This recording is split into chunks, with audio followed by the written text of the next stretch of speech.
Hey there, night owls and curious minds. Welcome back to Sleepy Science, where we uncover the mysteries that keep you up at night, or help you sleep better. Right now, as you're watching this video, you think you're using your eyes to see and your ears to hear. But what if I told you that in this very moment, you're experiencing at least 15 different sensations that you have absolutely no idea exist? What if the 5 senses you learned about in elementary school is one of the biggest scientific lies ever told?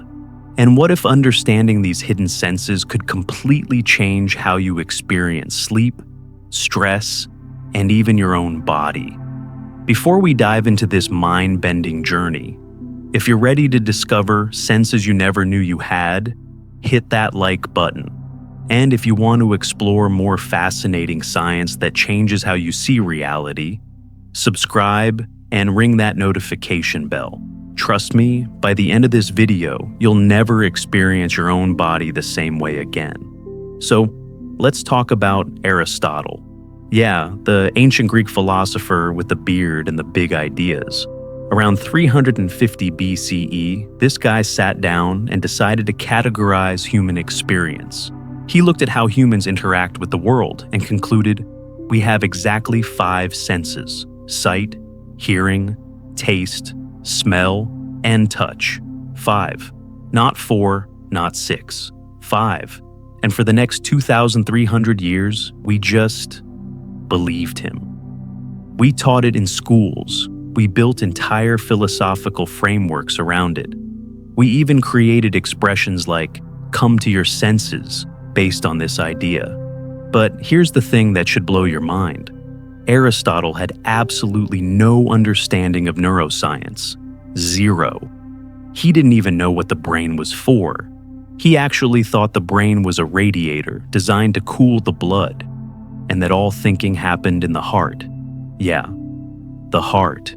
The guy who gave us the 5 senses framework thought your heart was doing your math homework. So why did we believe him for so long? Because Aristotle's framework was elegant. It was simple. It was easy to teach. It mapped onto 5 obvious organs: eyes, ears, tongue, nose, and skin. It made sense in a world where we didn't have microscopes, brain scans, or any understanding of how neurons work. It was a useful lie. Emphasis on lie. Let me show you how wrong this framework actually is. Right now, close your eyes for just a second. Go ahead, I'll wait. Now, with your eyes closed, touch your nose with your index finger. Did you do it? Of course you did. But here's the question that should haunt you. How did you know where your nose was? And more importantly, how did you know where your finger was? You couldn't see either of them. You didn't hear them.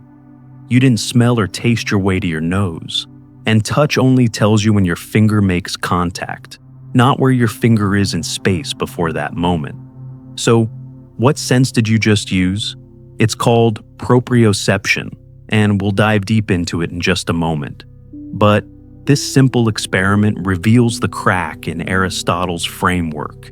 You just used a sense that isn't on his list, a sense that's so fundamental to your existence that without it, you literally couldn't walk, couldn't feed yourself, couldn't exist as a functional human being. And yet, most people don't even know it has a name. Now, you might be thinking, okay, maybe Aristotle missed 1 or 2 senses, but 5 is pretty close, right? Wrong, spectacularly wrong. Modern neuroscience has identified somewhere between 22 and 33 distinct sensory systems in the human body, depending on how you categorize them. 22 to 33, not 5. We're not talking about being slightly off. We're talking about Aristotle missing almost 85% of human sensory experience. Think about what that means for a second. For your entire life, you've been walking around with this incredibly sophisticated sensory apparatus, constantly feeding your brain information about your body and your environment, and you've been completely unaware of most of it. It's like owning a smartphone and only knowing how to make phone calls, not realizing you have a camera, GPS, internet, and thousands of apps. Except this smartphone is your body, and you can't upgrade to a new model. Let me tell you a story that perfectly illustrates why these hidden senses matter. In 1972, a 19-year-old British man named Ian Waterman developed a severe flu-like illness. Within days, something catastrophic happened to his nervous system.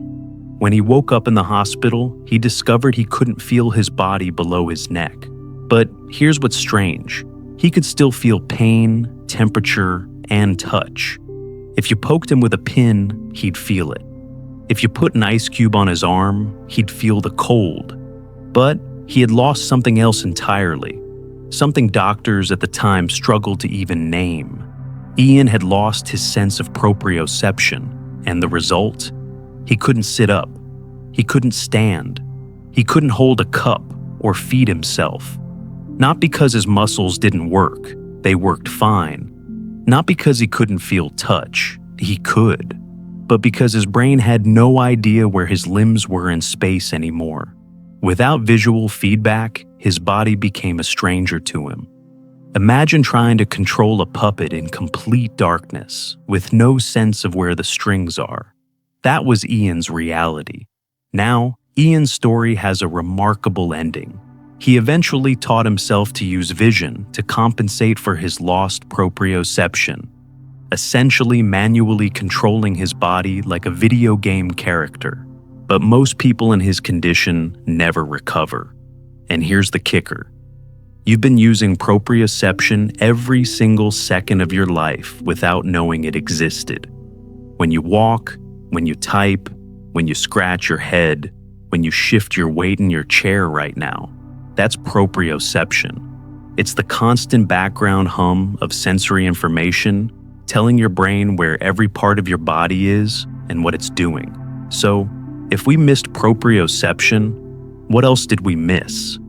What else are you sensing right now that you're completely unaware of? Can you sense your heartbeat without touching your chest? That's interoception. Your awareness of internal body states. Can you tell which way is up, even in complete darkness? That's your vestibular sense, your inner ear detecting gravity and acceleration. Can you tell the difference between hot and cold? Those are actually two separate senses, not one. Thermoception has different receptors for heat and cold. When you feel pain, that's nociception, a completely separate system from touch. And we're just getting started. You have sensors in your blood vessels monitoring oxygen and carbon dioxide levels, determining when you need to breathe. You have osmoreceptors detecting hydration levels before you consciously feel thirsty. You have sensors monitoring blood sugar, pH levels, and inflammation throughout your body. You have a sense of time passing, your circadian rhythm, governed by a cluster of neurons in your brain that track the 24-hour cycle of Earth's rotation. All of these senses are running in the background, right now, feeding information to your brain. And you've been ignoring them your entire life because Aristotle, a guy who thought the brain was a radiator, told you that you only have 5 senses. Here's what frustrates me most about this historical lie. It's not just wrong, it's harmfully wrong. When we don't understand our senses, we can't understand what's happening when they malfunction. People with vestibular disorders feel dizzy and disoriented, but get told it's all in your head because nobody recognizes the vestibular sense. People with poor interoception struggle with anxiety and emotional regulation, but don't understand why. People with proprioceptive issues get labeled as clumsy when they actually have a sensory deficit. And from a sleep science perspective, which is what we're all about on this channel, understanding these hidden senses is absolutely crucial. Your vestibular sense affects how rocking helps you fall asleep. Your thermoception determines your ideal sleep temperature. Your interoception helps you recognize when your body needs rest. Your circadian rhythm is literally your sense of time governing your sleep-wake cycle. You cannot optimize your sleep without understanding the full spectrum of your sensory experience. So here's what we're going to do in this video. We're going to take a journey through the most important hidden senses you never knew you had. We're going to explore the fascinating history of how scientists discovered each one. We're going to look at what happens when these senses fail, and we're going to give you practical ways to tune into these senses and use them to improve your sleep, reduce anxiety, and understand your body in a completely new way. By the time we're done, you'll realize that you've been living in a sensory universe far more complex and beautiful than you ever imagined. You'll understand why you feel the way you feel, why your body does what it does, and how to work with your complete sensory system instead of just the 5 senses you learned about in school. The question isn't whether you have these hidden senses. You absolutely do. The question is, are you ready to wake up to them? Let's start with a sense that's so fundamental, so essential to human existence, that when it vanishes, you can't even stand up anymore.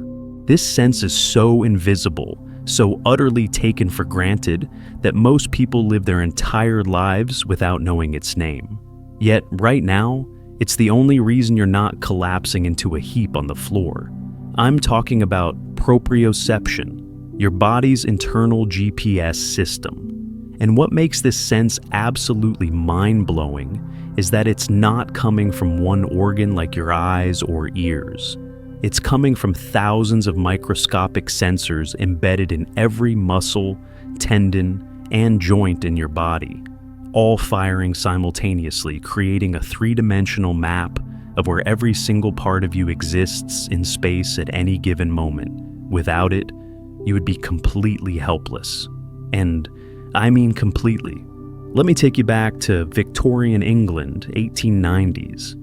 A young doctor named Charles Sherrington was doing something that would seem barbaric today. He was studying the nervous system by cutting specific nerves in animals and observing what happened. Sherrington was brilliant, methodical, and slightly obsessed with understanding how the body knows what it's doing. And one day, he made a discovery that would eventually win him a Nobel Prize. He found that even when he cut the nerves responsible for touch, the animals still knew where their limbs were. They could still coordinate movement. There was another system at work, something deeper, something no one had named yet. Sherrington called it proprioception, from the Latin proprius, meaning one's own, and perception, your own perception, the sense of self in physical space. But here's what Sherrington couldn't have known in the 1890s. Just how catastrophic losing this sense would be for a human being. Because unlike laboratory animals, humans are fantastically complex creatures who depend on proprioception for absolutely everything we do. Remember Ian Waterman from earlier? Let me tell you the full story, because it's one of the most extraordinary cases in medical history. In 1971, Ian was a normal 19-year-old butcher living in Jersey, one of the Channel Islands off the coast of England. He played sports, he had a girlfriend, he had his whole life ahead of him. Then he got sick with what seemed like a bad flu. Within 72 hours of that flu, Ian woke up in a hospital bed, and his body had become a foreign object. He could still feel touch. If someone pressed on his skin, he felt it. He could still feel pain and temperature, but below his neck, he had completely lost the ability to sense where his body was. His proprioception was gone. The doctors laid him flat on the hospital bed and told him to sit up. Ian tried. His brain sent the signals. His muscles received them. But without proprioceptive feedback, his body thrashed chaotically. His arms flailed. His trunk twisted randomly. He looked like someone having a seizure, except he was conscious and trying desperately to control his own body. He couldn't do it. They tried to help him stand. The moment they released him, he collapsed like a puppet with cut strings. Not because his muscles were weak, they weren't.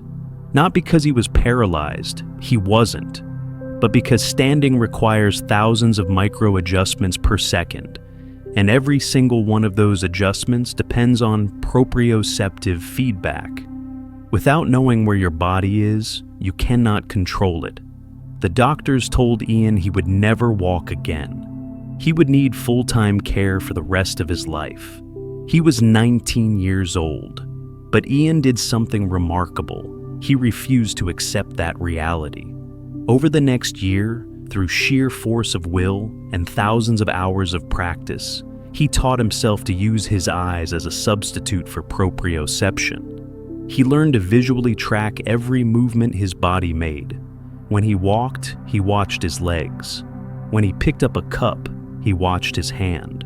He essentially learned to manually control his body like a puppeteer, watching their puppet, moment by moment, conscious decision by conscious decision. To this day, and Ian is still alive, still walking, he cannot do anything with his body without watching it. If the lights go out, he collapses instantly.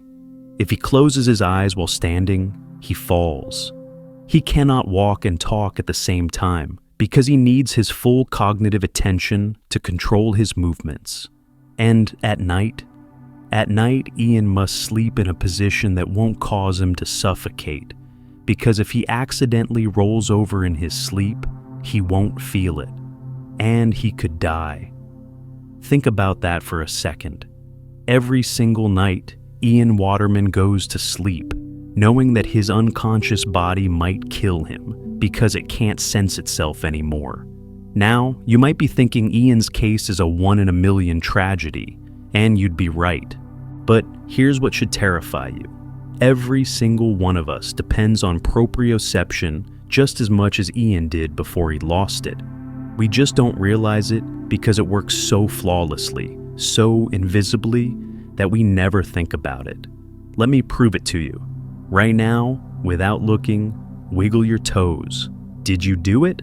Of course you did. You didn't need to see your toes to make them move. You didn't need to touch them. You just knew where they were and what they were doing. That's proprioception. Now, more challenging. Stand up for a second. Go ahead, I'll wait.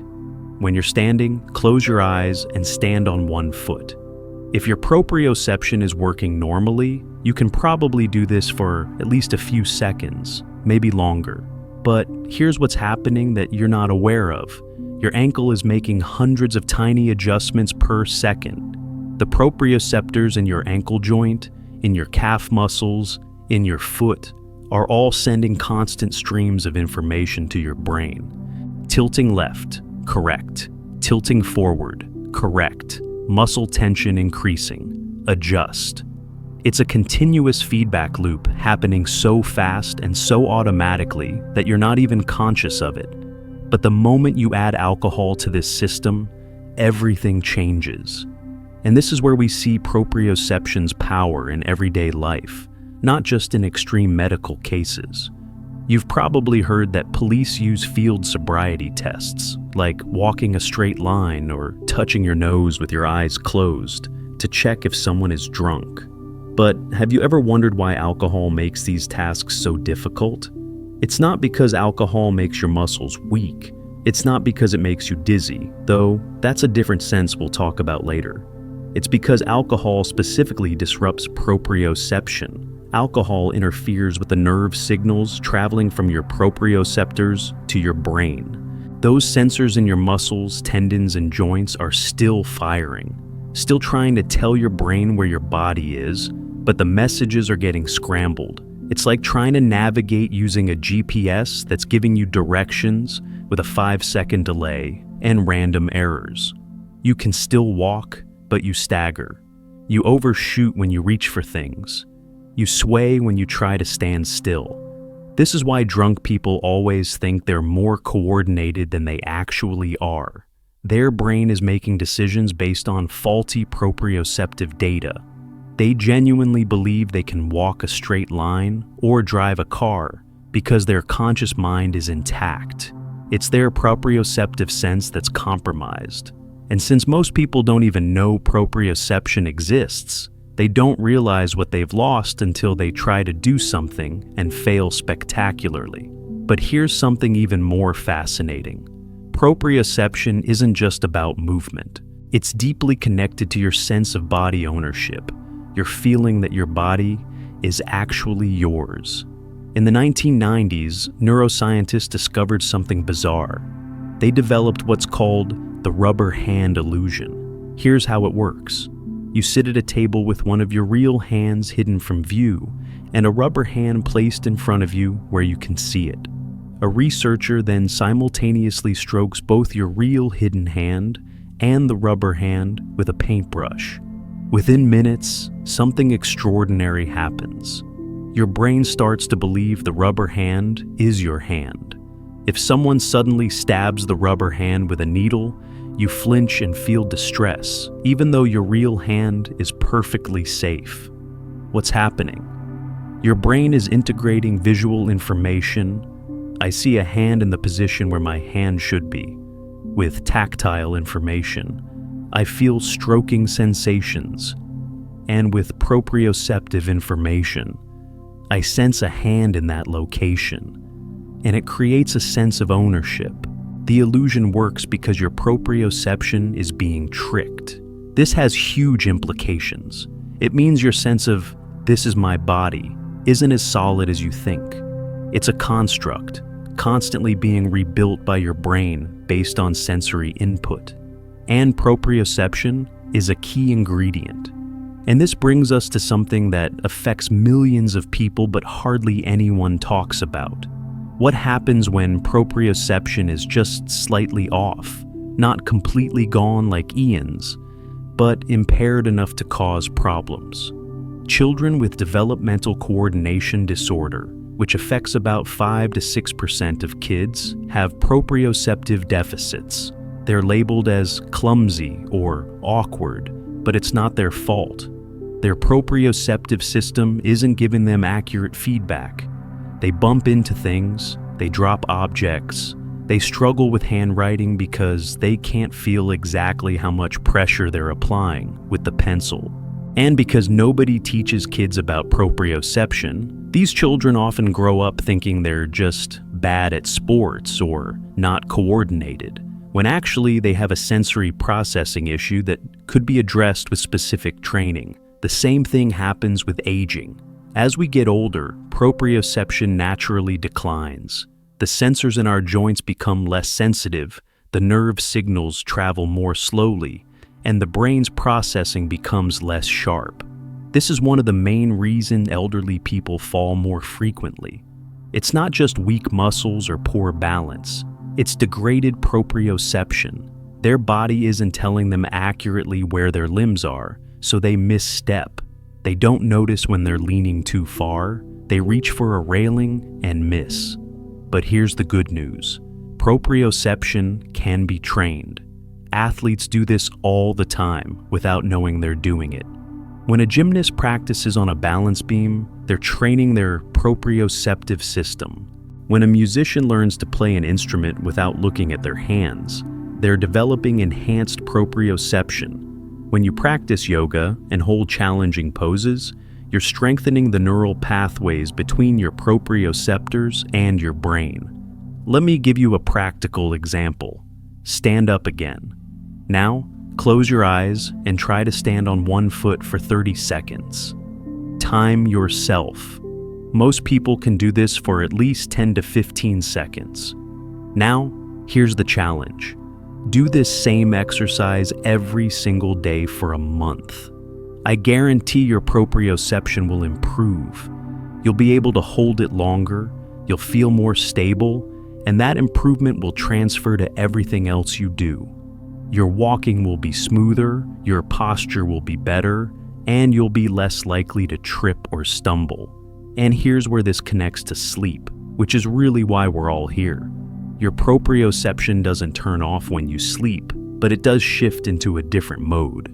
During REM sleep, when you're dreaming, your brain actually paralyzes your voluntary muscles, a state called REM atonia. But your proprioceptive system is still active, still monitoring your body position. This is why you can sleep on your side all night without rolling off the bed. It's why you shift positions unconsciously when your arm starts to lose circulation. Your sleeping brain is using proprioception to keep you safe. When proprioception is impaired by alcohol, by medication, by illness, sleep becomes dangerous. People are more likely to fall out of bed, to roll into unsafe positions, to wake up with injuries they don't remember getting. Ian Waterman has to be extraordinarily careful about this because his proprioception is gone. But the rest of us rely on it every single night without thinking about it. So here's what I want you to take away from this. Proprioception is not optional. It's not a bonus sense that makes life a little easier. It's fundamental to your existence as a physical being. Without it, you cannot walk, cannot sit, cannot feed yourself, cannot exist as an independent person. And yet, most people don't even know it has a name. The next time you pick up a coffee cup without spilling it, the next time you walk upstairs in the dark, the next time you scratch an itch on your back without missing, thank your proprioception. It's working invisibly, tirelessly, constantly, keeping you functional in a three-dimensional world. But proprioception is only one piece of the puzzle, because while it tells you where your body is in space, there's another hidden sense that tells you what's happening inside your body. And when that sense malfunctions, you lose touch with your own emotions, your hunger, your pain, even your heartbeat. Can you feel your heartbeat right now without touching your chest? Can you sense when your bladder is getting full before it becomes urgent? Can you tell the difference between being hungry and being anxious? If you answered yes to any of these, congratulations. You just used a sense that most people don't even know exists. And if you answered no, you might have what scientists call interoceptive deficit, and it could be affecting your life in ways you never imagined. This sense is called interoception, the perception of your internal body state. And what makes it absolutely fascinating is that while everyone talks about listening to your body, most people have no idea there's an actual sensory system responsible for that listening. It's not metaphorical, it's neurological. And when it doesn't work properly, the consequences go far beyond just not knowing when you're hungry. Let me take you back to the early 2000s, to the laboratory of a neuroscientist named A.D. Craig at the Barrow Neurological Institute in Phoenix, Arizona. Craig was obsessed with a question that most scientists had ignored. How does the brain know what's happening inside the body? We knew how the brain receives information from the outside world. Eyes for light, ears for sound, skin for touch. But what about the inside world? How does your brain know your heart rate is increasing? How does it know your stomach is empty? How does it sense inflammation in your tissues or changes in your blood chemistry? Craig spent years mapping neural pathways, and what he discovered was revolutionary. There's an entire network of sensory neurons running from your internal organs to a specific part of your brain called the insular cortex. These neurons are constantly sending signals about your physiological state. Heart rate, breathing rate, gut feelings, bladder fullness, blood pressure, body temperature, muscle tension, immune responses, everything happening inside you. But here's the crucial part that Craig discovered. Not everyone receives these signals with the same clarity. Interoception exists on a spectrum. Some people have incredibly sharp interoceptive awareness. They can feel their heartbeat easily. They know exactly when they need to eat or drink. They sense emotional changes in their body before those emotions fully register in their conscious mind. Other people have very poor interoceptive awareness. They can't sense their heartbeat at all. They ignore hunger until it becomes painful. They don't notice when their body is stressed or tense.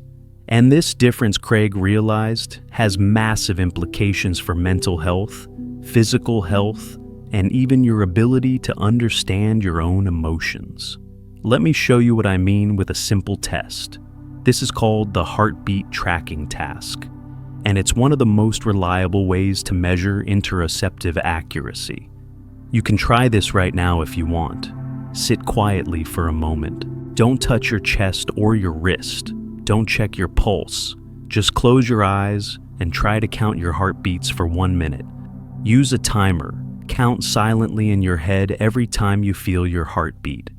Go ahead. Try it. Done? Now, here's the reality check. The average resting heart rate is between 60 and 80 beats per minute. If you counted somewhere in that range, your interoception might be pretty good. But if you couldn't feel your heartbeat at all, or if you were way off, like you counted 30 beats or 120, your interoceptive awareness is probably quite low. And this isn't just a party trick. Research shows that people with low interoceptive accuracy have significantly higher rates of anxiety disorders, depression, eating disorders, and emotional regulation problems. Why? Because emotions aren't just thoughts. They're physical sensations that you feel in your body. And if you can't sense those physical sensations accurately, you can't understand your own emotions. Let me explain this through a groundbreaking theory developed by psychologist Lisa Feldman Barrett. She calls it the theory of constructed emotion, and it completely changes how we understand feelings. Here's the traditional view. Something happens to you. Let's say you see a snake, and you instantly feel fear. Simple cause and effect, right? Wrong. Here's what actually happens.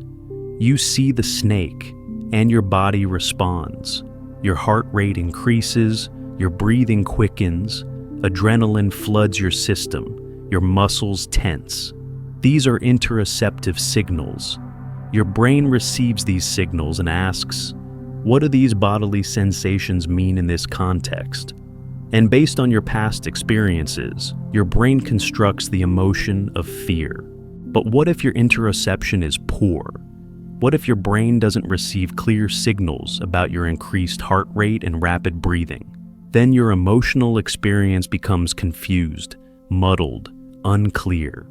You might feel a vague sense of unease, but not understand why. Or you might misinterpret the signals entirely. Maybe you think you're excited when you're actually anxious, or vice versa. This is exactly what happens with alexithymia, a condition affecting about 10% of the population, where people have extreme difficulty identifying and describing their own emotions. And research has found that alexithymia is strongly correlated with poor interoceptive awareness. People with alexithymia aren't emotionally numb. Their bodies are responding normally, but their brain isn't receiving clear interoceptive signals, so they can't make sense of what they're feeling. Now, this connection between interoception and emotion becomes even more important when we look at anxiety disorders. Think about what anxiety feels like physically. Racing heart, tight chest, shallow breathing, knots in your stomach, muscle tension. These are all interoceptive signals. But here's the vicious cycle. People with anxiety disorders often have what's called heightened interoceptive sensitivity. They feel every tiny fluctuation in their heart rate, every small change in their breathing, every bit of tension in their gut. But they also have poor interoceptive accuracy. They feel these signals intensely, but misinterpret them catastrophically. Let me give you a real example. Someone with panic disorder feels their heart rate increase slightly, maybe from climbing stairs or drinking coffee. Most people wouldn't notice this, or they'd correctly interpret it as normal. But someone with heightened interoceptive sensitivity feels it intensely. And then, because they have poor interoceptive accuracy, they misinterpret it. My heart is racing. Something must be terribly wrong. I'm having a heart attack. I'm going to die. This catastrophic misinterpretation triggers actual anxiety, which causes their heart rate to increase even more, which they sense even more intensely, which increases their panic, which increases their heart rate further. It's a feedback loop from hell, all driven by interoception gone haywire. And this is why cognitive behavioral therapy often focuses on helping people accurately interpret their bodily sensations. It's literally training people to improve their interoceptive accuracy, to recognize that a racing heart doesn't always mean danger, that butterflies in your stomach might be excitement rather than fear. That muscle tension might just mean you need to stretch rather than that something is wrong. But interoception doesn't just affect your emotional life. It affects fundamental survival behaviors like eating and drinking. Think about hunger for a moment. How do you know you're hungry? You might say, "My stomach growls," or "I feel empty." But what's actually happening is that specialized neurons in your stomach and intestines are detecting that your stomach is empty and your blood sugar is dropping. These neurons send interoceptive signals to your brain via the vagus nerve, a massive nerve highway connecting your gut to your brain. Your brain receives these signals and creates the sensation you call hunger. But again, people vary wildly in how well they receive these signals. Some people have crystal clear hunger signals. They know exactly when they need to eat. And if they don't eat, the hunger becomes impossible to ignore. Other people have very weak hunger signals. They can go all day without eating and barely notice. They might only realize they're hungry when they start feeling dizzy or irritable, at which point they're not sensing hunger directly. They're sensing the consequences of low blood sugar on their brain function. And this is where eating disorders enter the picture. Research on anorexia nervosa has found that people with this disorder often have significantly impaired interoception. They can't accurately sense hunger, fullness, or their body's need for food. Their interoceptive signals are either too weak or too confused for their brain to act on appropriately. This is why telling someone with anorexia to just eat when you're hungry doesn't work. They genuinely don't feel hungry the way other people do. Their interoceptive system is giving them faulty information, or no information at all. The same thing happens with thirst. Your body has specialized sensors called osmoreceptors that detect when your blood is becoming too concentrated, which means you're getting dehydrated. These sensors trigger the sensation of thirst before dehydration becomes dangerous. But some people have poor interoceptive awareness of thirst. They can become significantly dehydrated without feeling particularly thirsty.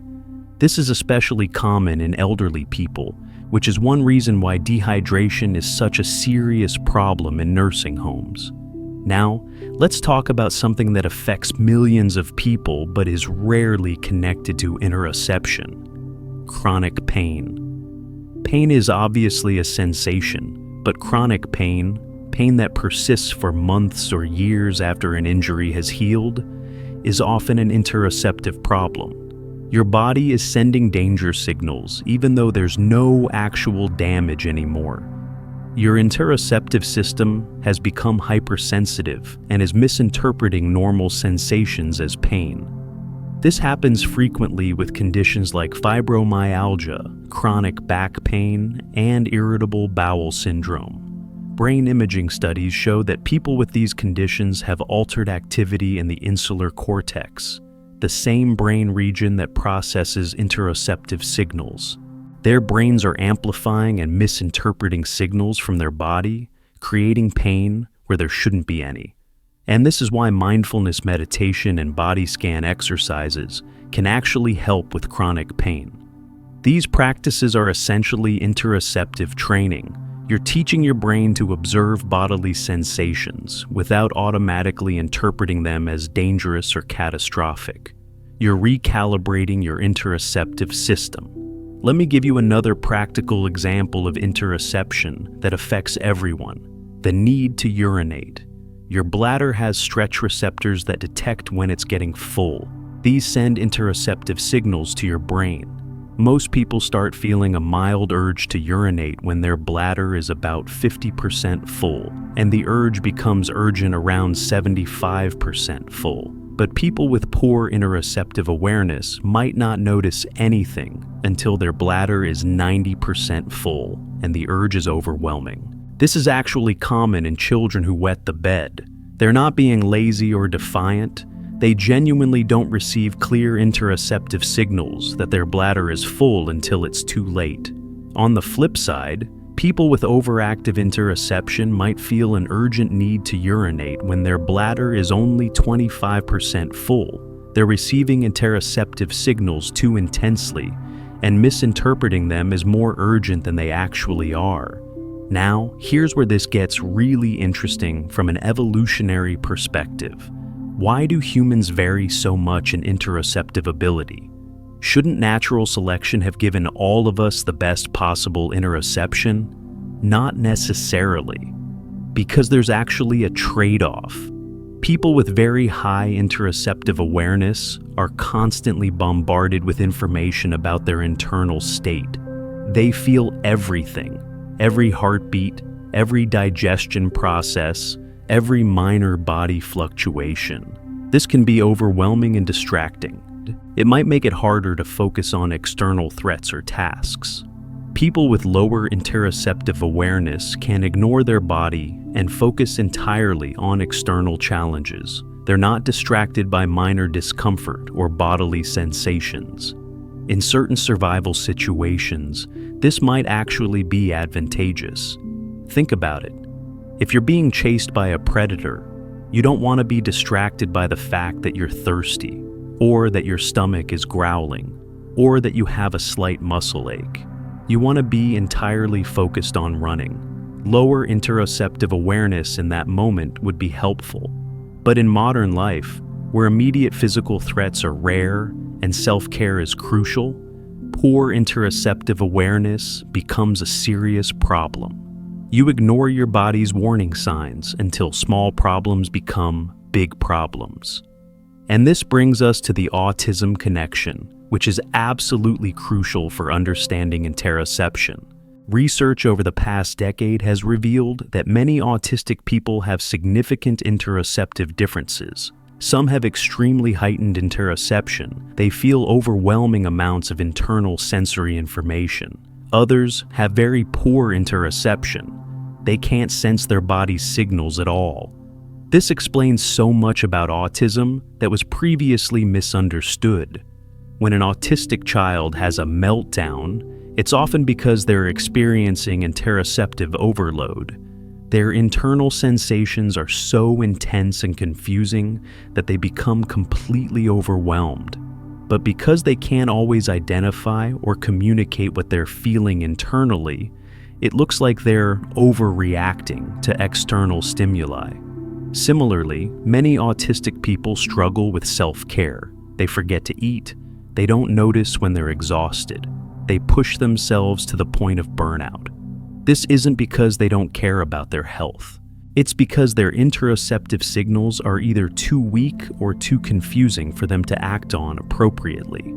Understanding this has led to huge advances in autism support. Instead of just trying to change autistic people's behavior, therapists now help them develop better interoceptive awareness, teaching them to recognize and respond to their body's signals before they reach crisis point. So, what can you do to improve your own interoception? Because unlike some senses, interoception is trainable. Body scan meditation is one of the most effective techniques. You systematically focus attention on different parts of your body, noticing sensations without judgment. Over time, this strengthens the neural pathways between your body and your interoceptive cortex.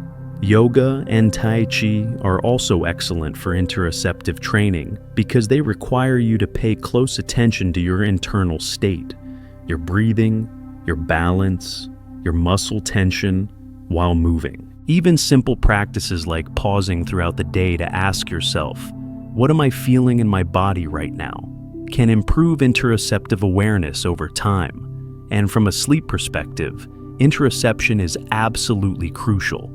Your ability to fall asleep depends partly on sensing your body's readiness for sleep.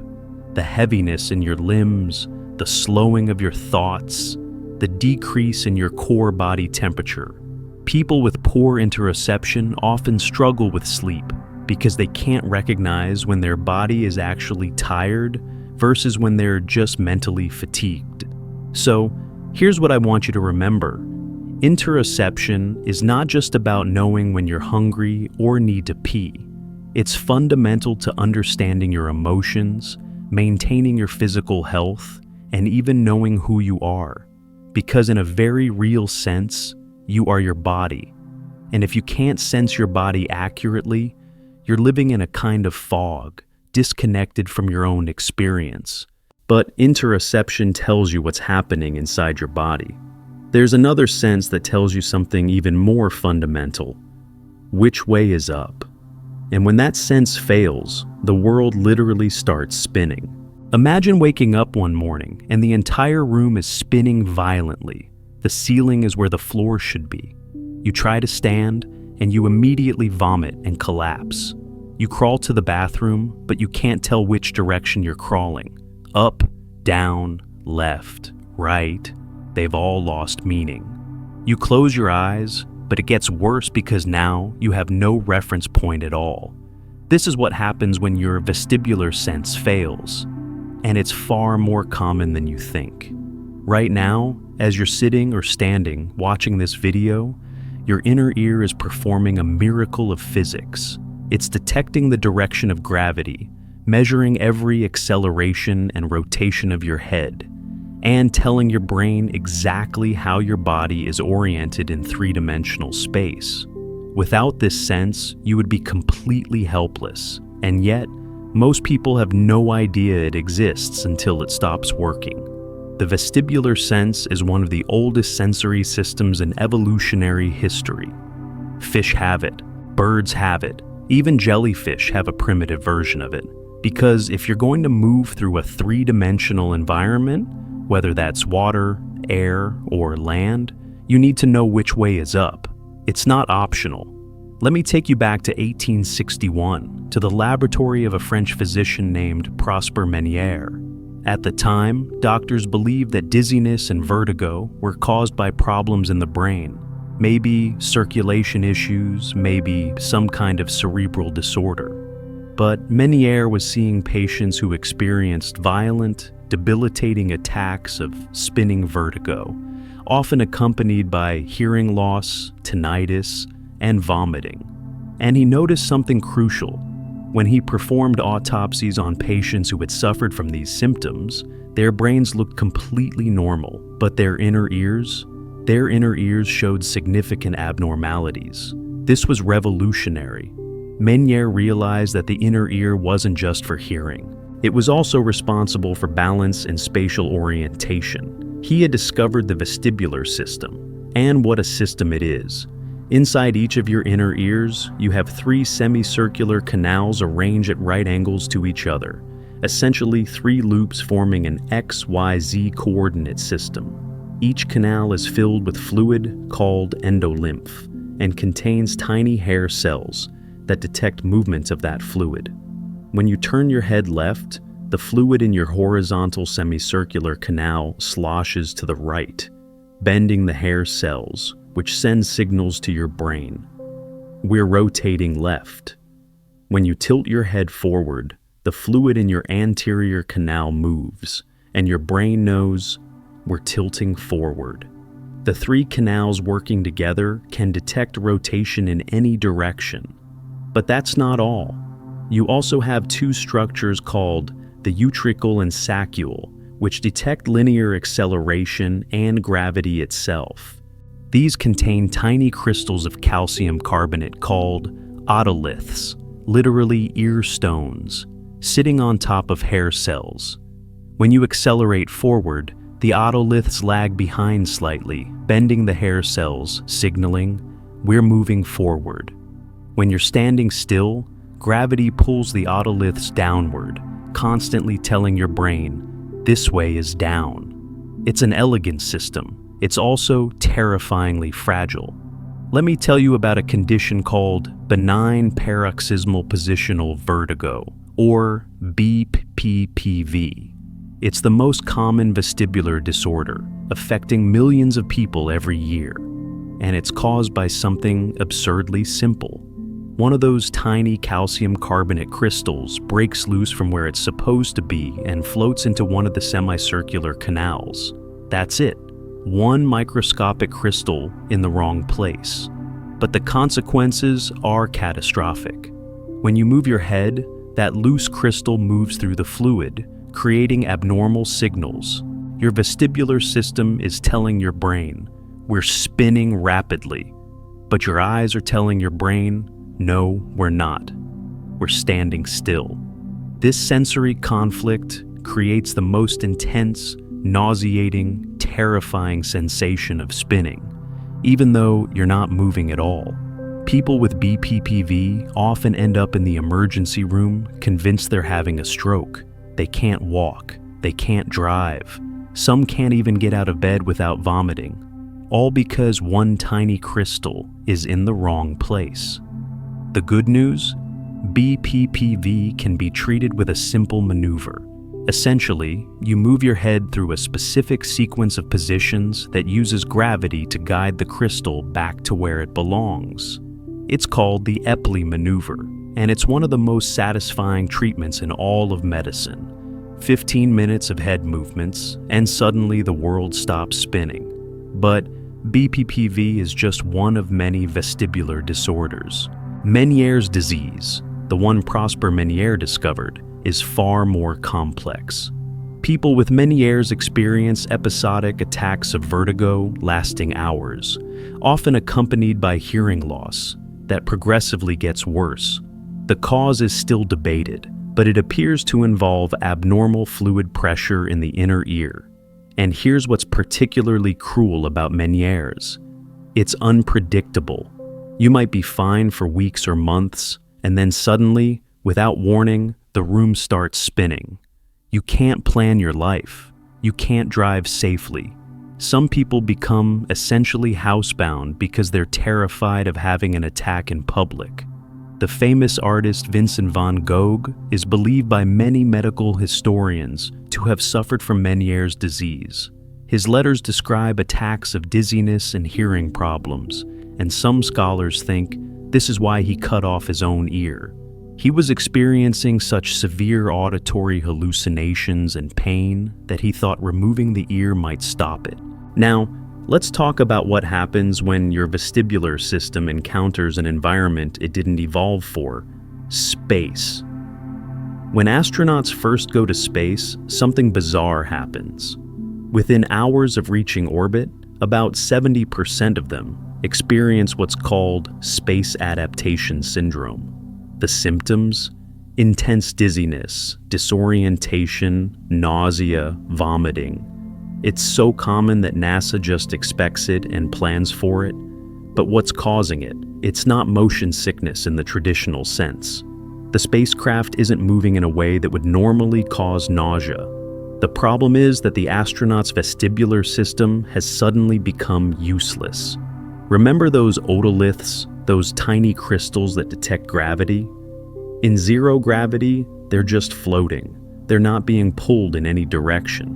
So, your vestibular system is sending your brain a signal it has never received before in the entire history of human evolution. There is no up. There is no down.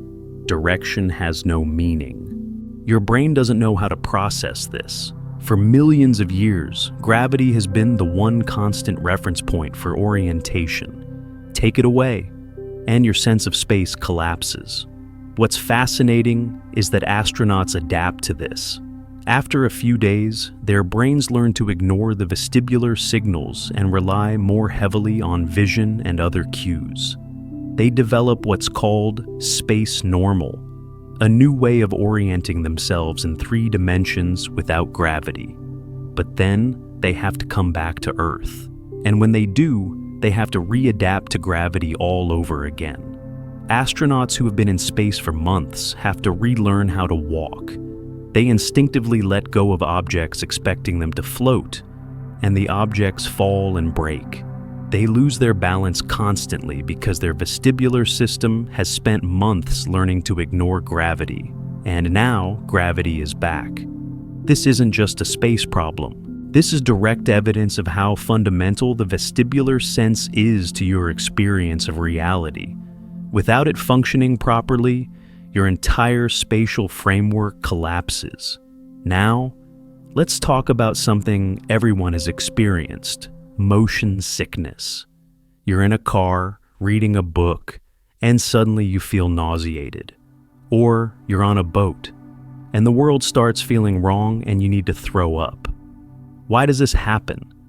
The answer is sensory conflict, and it's all about your vestibular system disagreeing with your other senses. When you're reading in a car, your eyes are focused on the book, which is stationary relative to you.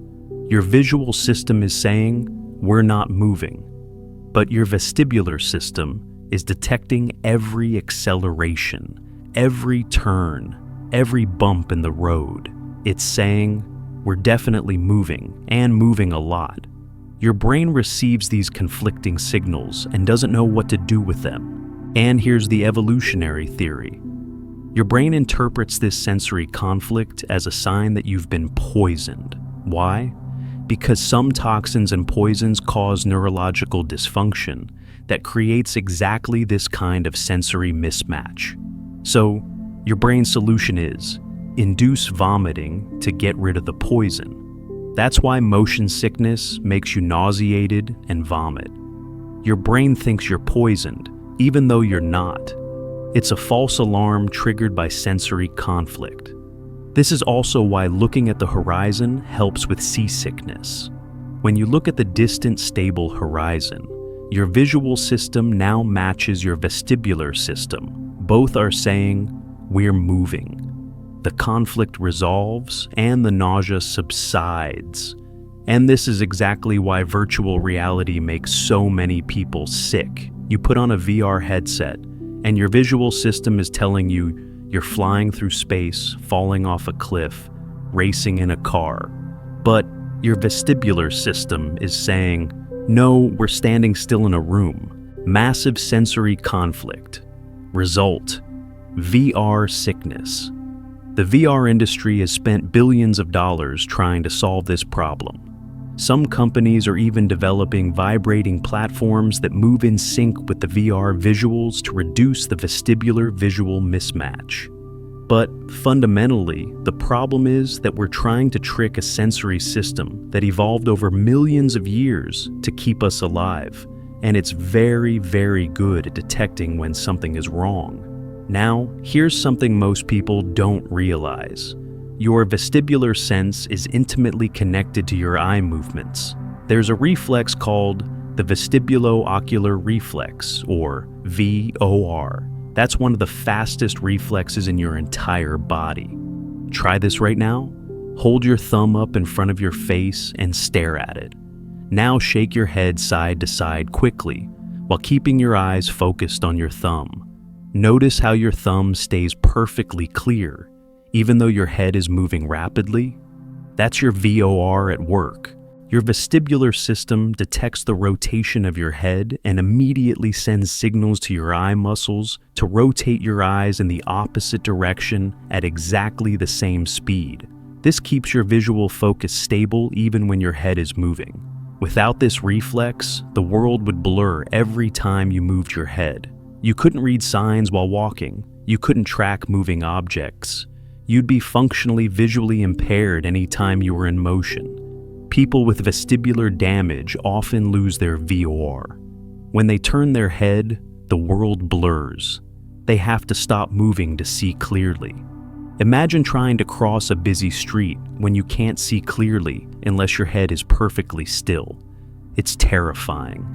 And here's another crucial function of the vestibular system that nobody talks about: postural control. Your vestibular system is constantly communicating with your muscles, making tiny adjustments to keep you upright against gravity. When you're standing still, you're not actually still.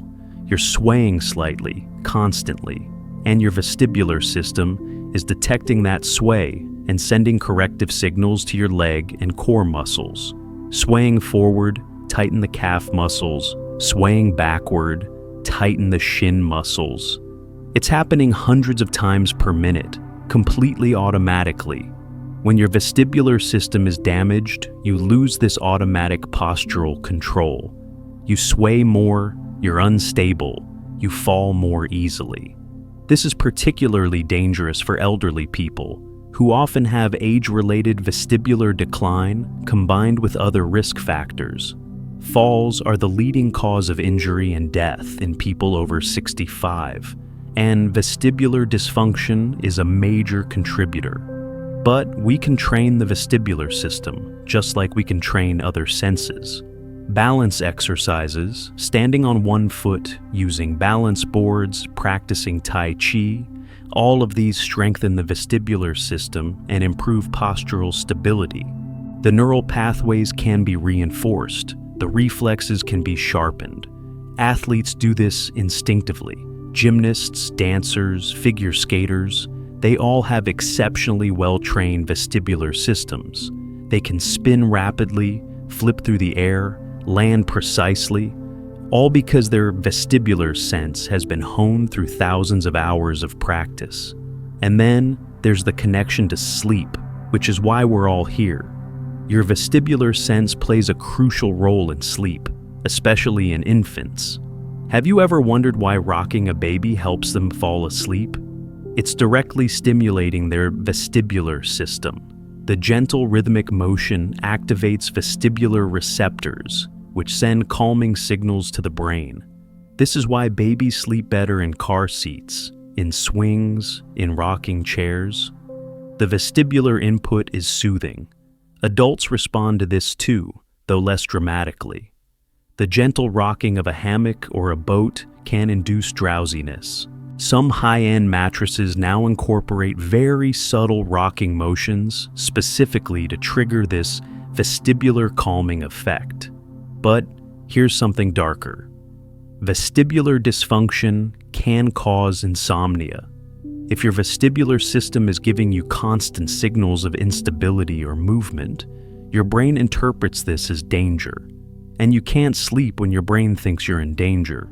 People with vestibular disorders often report severe sleep disturbances, not because they're anxious about their condition, but because their malfunctioning vestibular system is literally telling their brain that something is wrong. So, what should you take away from all this? Your vestibular sense is not just about balance. It's about your fundamental relationship with space, with gravity, with movement itself.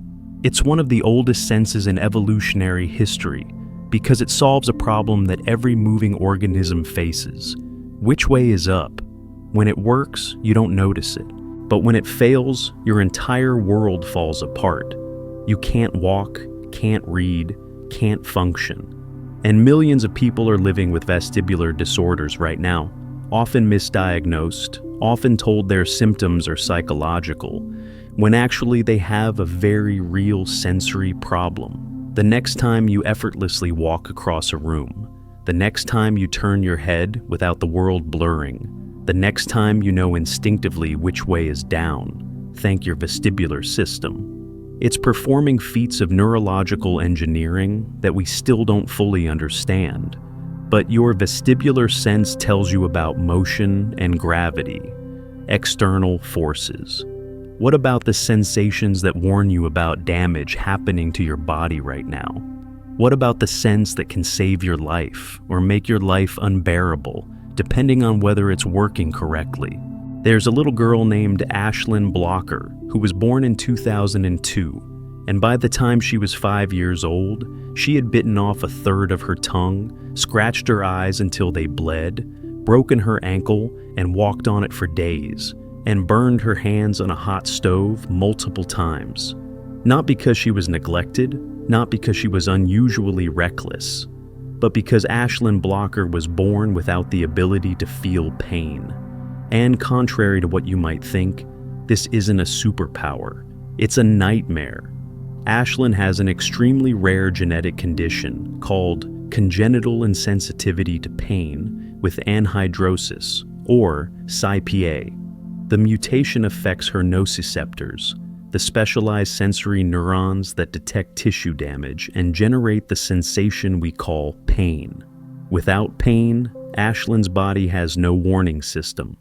She doesn't know when she's injured, when she's sick, when something is seriously wrong. And this reveals something crucial. Pain isn't just an unpleasant sensation. It's a vital sense, and it operates completely separately from touch, temperature, and every other sensation you think of as feeling. Most people lump everything together and call it touch. You think there's just one sense in your skin detecting everything. But that's spectacularly wrong. In your skin right now, you have at least 6 distinct types of sensory receptors, each dedicated to detecting something different. And 3 of them, the ones that detect heat, cold, and pain, are so fundamentally different from touch that calling them the same sense is like saying sight and hearing are the same because they both involve your head. Let me take you back to 1882, to the laboratory of a Swedish physician named Magnus Blix. Blix was obsessed with a simple question. If you map the skin carefully, does every spot respond the same way to different stimuli? So, he did something tedious but brilliant. He took a grid, divided a small patch of skin into tiny squares, and tested each square systematically with different stimuli: a sharp point, a hot probe, a cold probe, light pressure. And what he discovered changed everything. The skin wasn't uniform at all. There were specific spots that responded intensely to cold, but not to heat. Other spots responded to heat, but not to cold. Some spots were exquisitely sensitive to pain, but barely noticed pressure. Blix had discovered that different sensory receptors are distributed unevenly across the skin, and each type detects only one specific stimulus. This was revolutionary because it proved that touch isn't a single sense. It's multiple senses, each with its own specialized hardware. Your cold receptors are called thermoreceptors, specifically the ones that contain a protein channel called TRPM8. When temperature drops, these channels open, allowing ions to flow into the neuron, generating an electrical signal that your brain interprets as cold. You have millions of these scattered across your skin. Your heat receptors are different, thermoreceptors containing proteins called TRPV channels. They activate when temperature rises, sending a completely different signal to your brain: hot. And here's what's wild. These receptors don't measure absolute temperature. They measure change in temperature. This is why the famous 3-bowl experiment works so perfectly. Try this if you want. Get 3 bowls of water. 1 cold, 1 hot, but not scalding, 1 room temperature. Put your left hand in the cold water and your right hand in the hot water. Leave them there for 2 minutes. Then plunge both hands into the room temperature water simultaneously. What happens? The room temperature water feels hot to your left hand and cold to your right hand. The same water, the same temperature, 2 completely different sensations. Why? Because your thermoreceptors are signaling change, not absolute temperature. Your cold-adapted left hand experiences the room temperature water as an increase in temperature, hot. Your heat-adapted right hand experiences it as a decrease, cold. This reveals something profound. Temperature sensation is relative, not absolute. Your brain constructs the feeling of hot or cold based on what your skin was experiencing moments before. It's not measuring reality directly. It's measuring change. And this is why you can step into a hot shower that initially feels scalding, but within 30 seconds it feels comfortable. Your thermoreceptors have adapted. They've reset their baseline.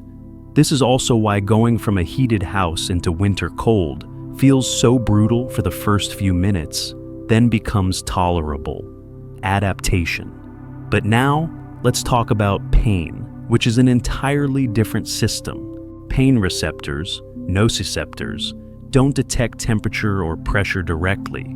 They detect tissue damage, or more accurately, they detect chemical signals that indicate tissue damage is occurring or about to occur. When you cut your skin, burn yourself, or twist your ankle, damaged cells release chemicals like bradykinin, substance P, and prostaglandins. These chemicals bind to nociceptors, which then send urgent signals to your spinal cord and brain. Damage is happening. Do something. This is a crucial distinction. Touch receptors tell you about objects contacting your skin. Temperature receptors tell you about thermal conditions. But nociceptors tell you about danger. They're an alarm system. And unlike other senses, pain has an emotional component built directly into the neural circuitry. When nociceptor signals reach your brain, they activate not just the somatosensory cortex, which processes sensory information, but also the anterior cingulate cortex and the insula, which process emotional distress. This is why pain hurts in a way that other sensations don't. It's not just information, it's suffering. Evolution designed it that way deliberately because pain that doesn't motivate you to stop what you're doing and fix the problem is useless pain. But let's go back to Ashlyn Blocker and people like her with SEPA, because their condition reveals just how essential pain actually is. Children with SIPA face constant danger. They bite their tongues and lips while eating because they don't feel it. They scratch mosquito bites until they bleed because they don't feel the pain that would normally stop them. They get serious infections because they don't notice injuries that need treatment. They break bones and keep using the limb, causing permanent damage. Ashlyn's parents had to check her body constantly for injuries she didn't know she had. They had to teach her intellectually what other children learn instinctively through pain. Don't touch the stove. Don't chew your tongue. If you fall down, stop and check yourself, even if you feel fine. The average lifespan for people with SIPA is significantly shortened. Many die in childhood from undetected injuries or infections. Those who survive to adulthood often have severe orthopedic problems from accumulated joint damage. There's a man named Stephen Pete who has CIPA and is now in his 30s, unusually old for someone with this condition. In interviews, he's described his life as exhausting. He has to consciously think about his body constantly, checking for problems that other people would automatically notice through pain. He's said that he would give anything to feel pain like a normal person, because pain is information, and without information, you're blind to what's happening to your own body. This is the paradox of pain. It's the sensation everyone wants to avoid, but without it, you can't survive. Now let's talk about something that tricks these sensory systems in fascinating ways. Capsaicin, the chemical compound in chili peppers. When you eat spicy food, your mouth feels like it's burning. You might sweat, your face might flush, you might desperately reach for water. But here's the thing. There's no actual heat. The temperature of the food hasn't changed. So, why does it feel hot? Because capsaicin molecules bind to your heat-sensitive TRPV1 receptors, the same receptors that activate in response to actual heat. Capsaicin is basically a chemical key that fits into the heat receptor's lock and opens it, even though there's no heat present. Your heat receptors activate, send signals to your brain saying, "burning hot," and your brain responds as if you're actually being burned. It increases blood flow to the area. That's why your face gets red.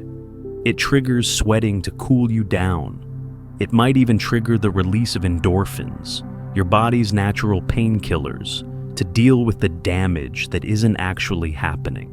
This is why water doesn't help with spicy food. Water doesn't wash away capsaicin, which is oil-based. You need fat, milk, yogurt, ice cream to dissolve and remove the capsaicin molecules from your receptors.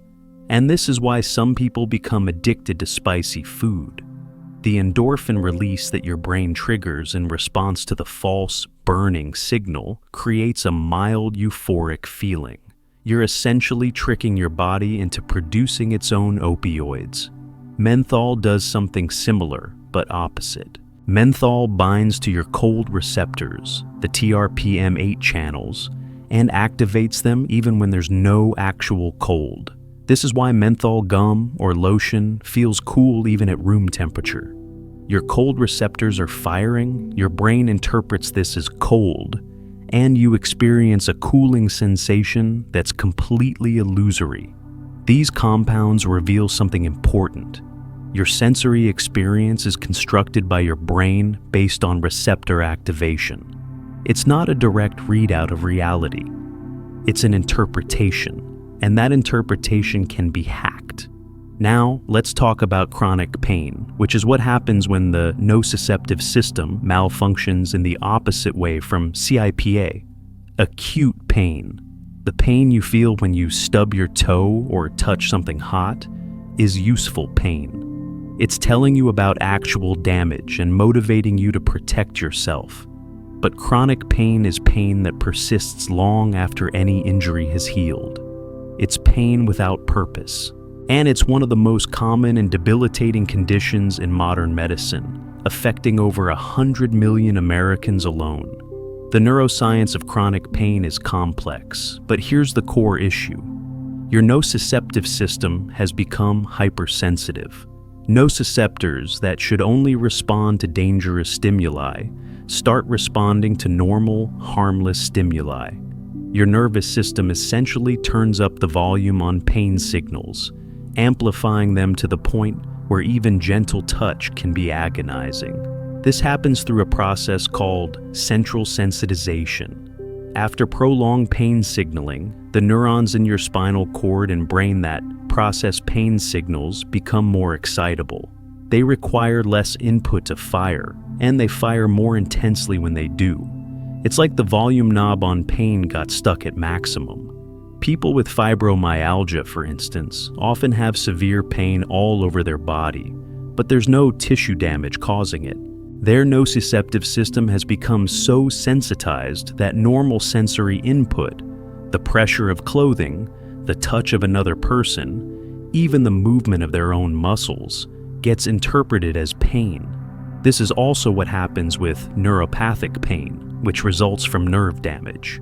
The damaged nerves send spontaneous pain signals even when nothing is stimulating them, or they misinterpret innocuous signals as pain signals.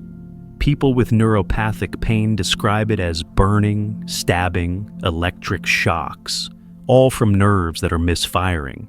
And here's what makes chronic pain particularly insidious. It changes your brain structure. Brain imaging studies show that people with chronic pain have measurable changes in their brain, decreased gray matter in regions associated with pain processing, altered connectivity between pain networks, increased activity in emotional centers. Chronic pain literally rewires your brain, and once that rewiring has occurred, the pain becomes self-sustaining. You're in pain not because of ongoing damage, but because your nervous system has learned to produce pain. It's become stuck in a pain state. This is why treating chronic pain is so difficult. You can't just remove the source of pain because there often isn't a source anymore. The pain is coming from the nervous system itself. You have to retrain the nervous system, teach it to stop amplifying danger signals that aren't real. And this brings us to something fascinating. The gate control theory of pain, developed by Ronald Melzack and Patrick Wall in 1965. They propose that pain signals have to pass through a gate in the spinal cord before reaching the brain, and this gate can be closed by other sensory signals. Specifically, touch and pressure signals can inhibit pain signals. This is why rubbing a bumped elbow makes it feel better.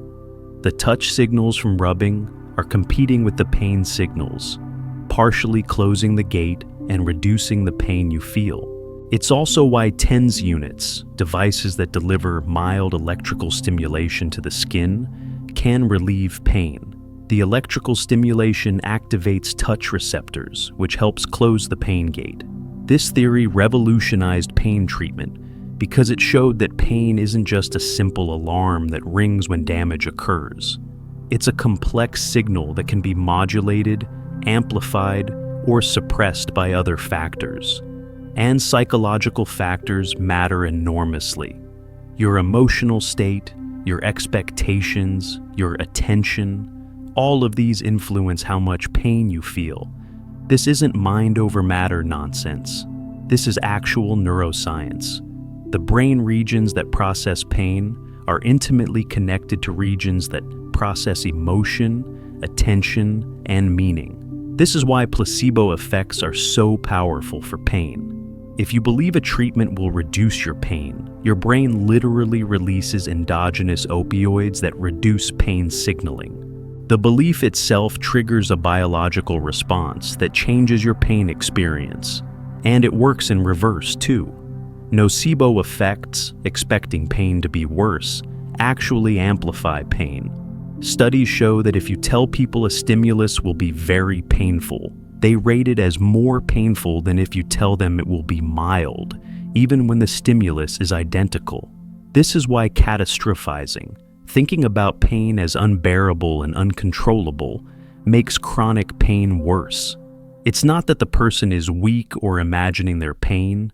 It's that their brain is amplifying pain signals in response to their distressed emotional state.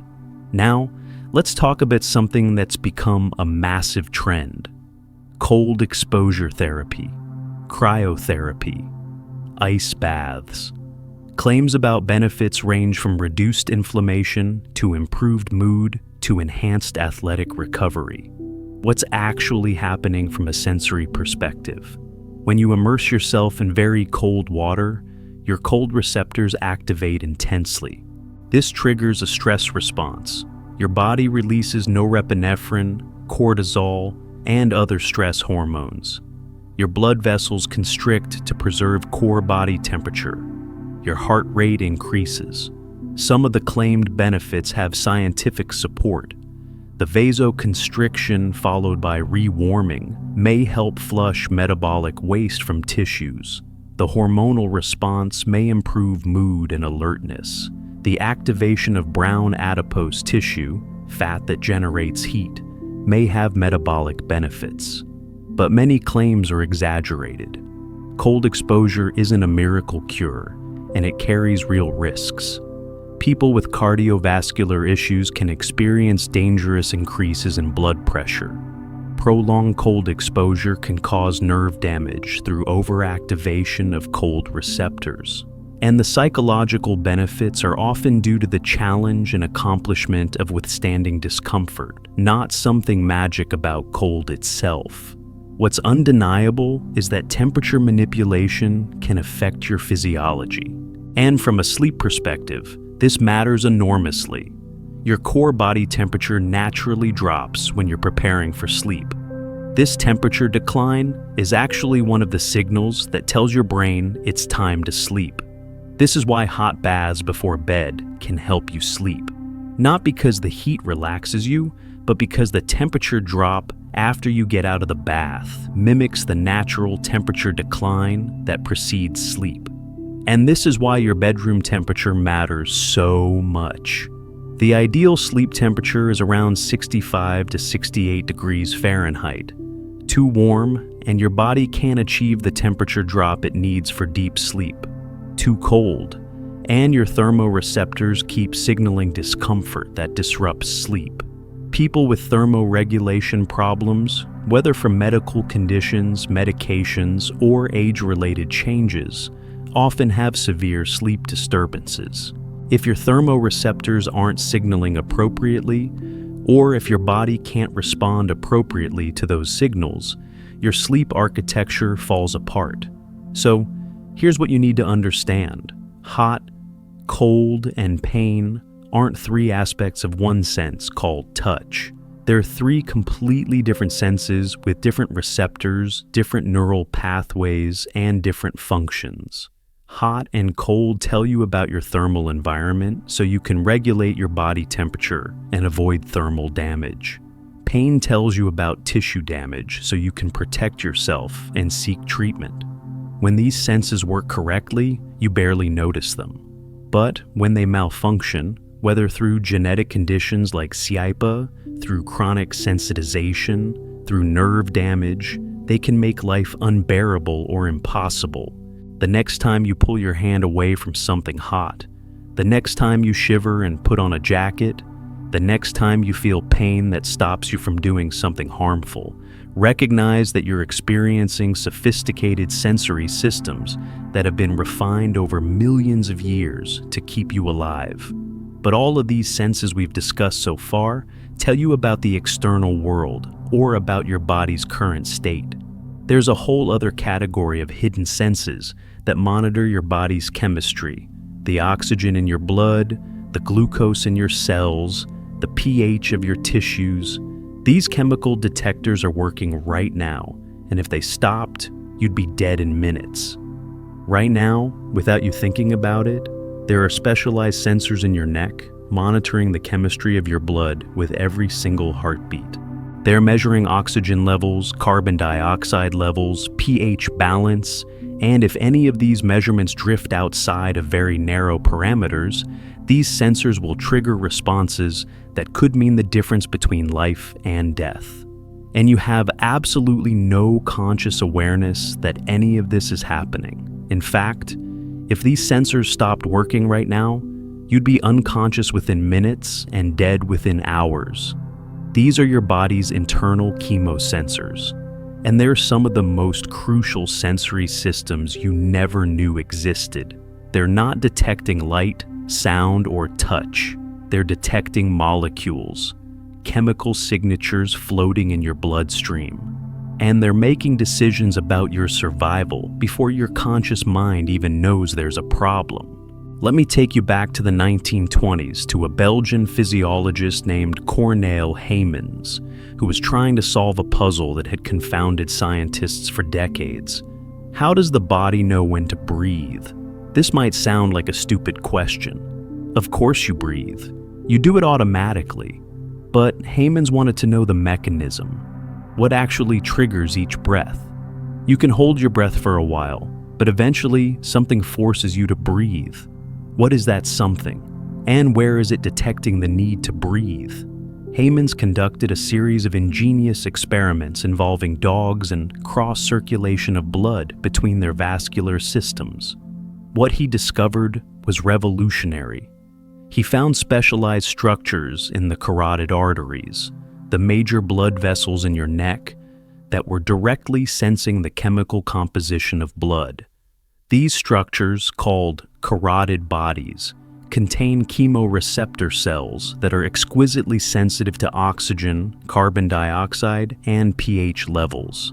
When oxygen drops too low, when carbon dioxide rises too high, or when blood becomes too acidic, these chemoreceptors send urgent signals to the brainstem: breathe, breathe now. Heymans won the Nobel Prize in 1938 for this discovery. And what makes it so profound is that it revealed a whole category of sensation that operates completely below conscious awareness. You have sensors monitoring your internal chemistry constantly, and you never feel them working. They're invisible, automatic, and absolutely essential. Let's understand how critical this is. Your brain needs oxygen constantly. Brain cells consume about 20% of your body's total oxygen supply, despite making up only 2% of your body weight. If oxygen delivery stops, you lose consciousness in about 10 seconds. Brain damage begins in 4 to 6 minutes. Death follows shortly after. So, your oxygen sensors in the carotid bodies are literally keeping you alive every moment of every day. When you exercise and your muscles consume more oxygen, these sensors detect the drop in blood oxygen and increase your breathing rate automatically. When you sleep and your metabolism slows, they decrease your breathing rate. You never have to think about it. But what happens when these sensors malfunction? This brings us to a terrifying condition called central sleep apnea. Most people have heard of sleep apnea, the condition where breathing stops repeatedly during sleep. But most people think of obstructive sleep apnea, where the airway physically closes. Central sleep apnea is different and far more insidious. The airway is open, the lungs work fine, but the brain simply stops telling the body to breathe. Why? Because the chemosensors that should be screaming, "You need oxygen," aren't working properly. The sensors don't detect the drop in oxygen or the rise in carbon dioxide, so they don't trigger the breathing reflex. The person just stops breathing for 10 seconds, 20 seconds, sometimes a minute or more. Eventually, the oxygen level drops so catastrophically that it triggers other emergency systems, usually a surge of adrenaline that jolts the person awake with their heart pounding. They gasp for air, breathe normally for a while, fall back asleep, and the cycle repeats, sometimes hundreds of times per night. People with severe central sleep apnea wake up exhausted, confused, with pounding headaches. Their blood oxygen levels have been dangerously low repeatedly throughout the night. Over time, this causes serious cardiovascular damage, cognitive impairment, and significantly shortened lifespan. And the cruel irony?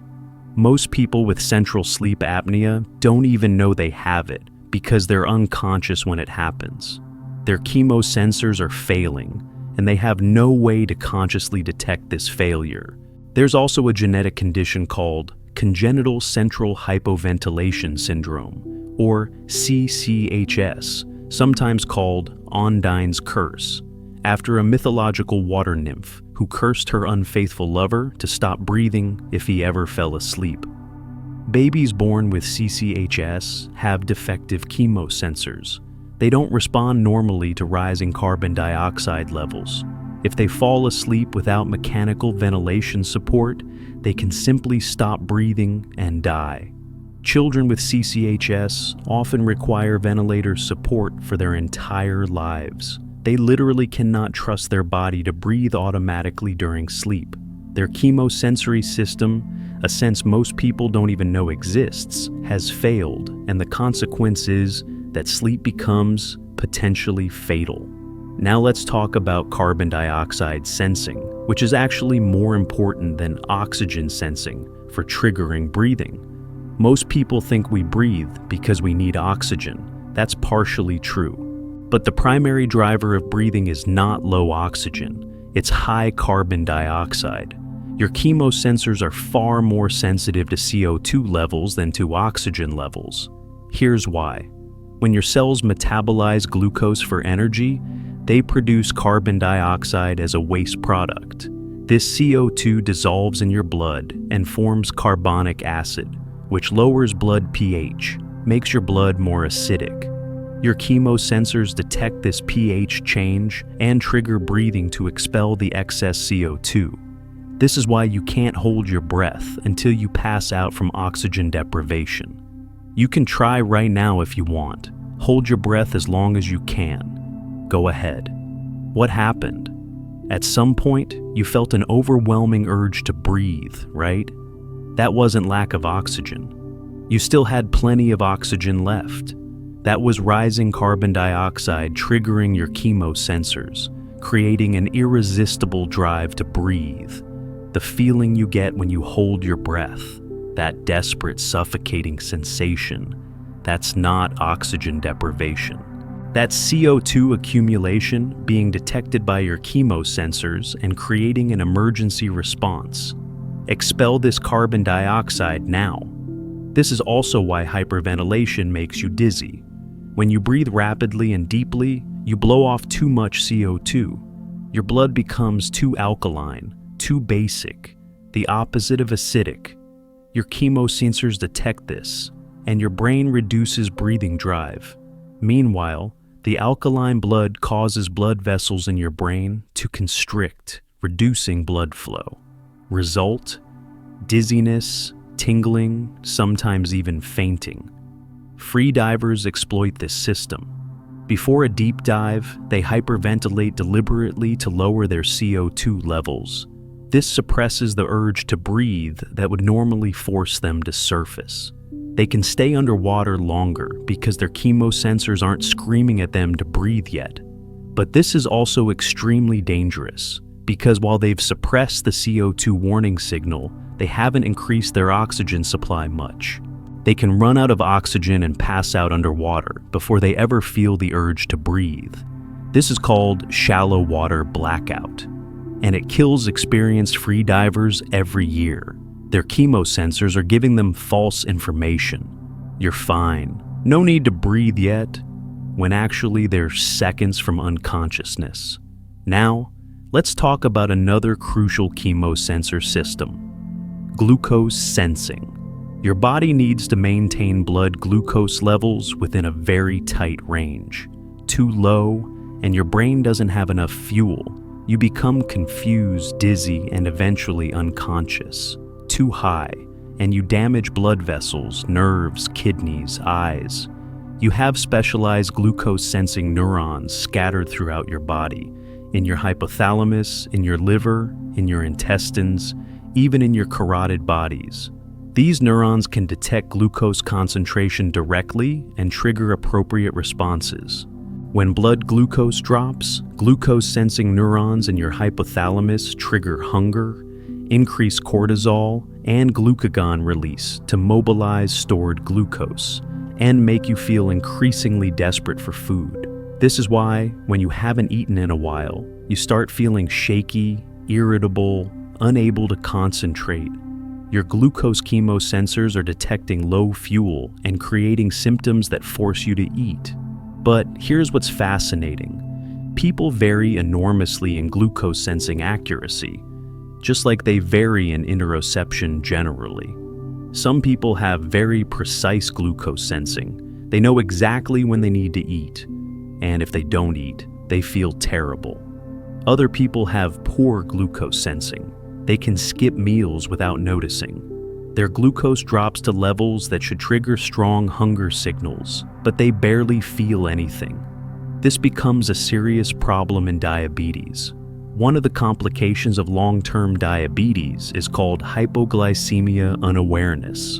And years of blood sugar fluctuations damage the glucose-sensing neurons.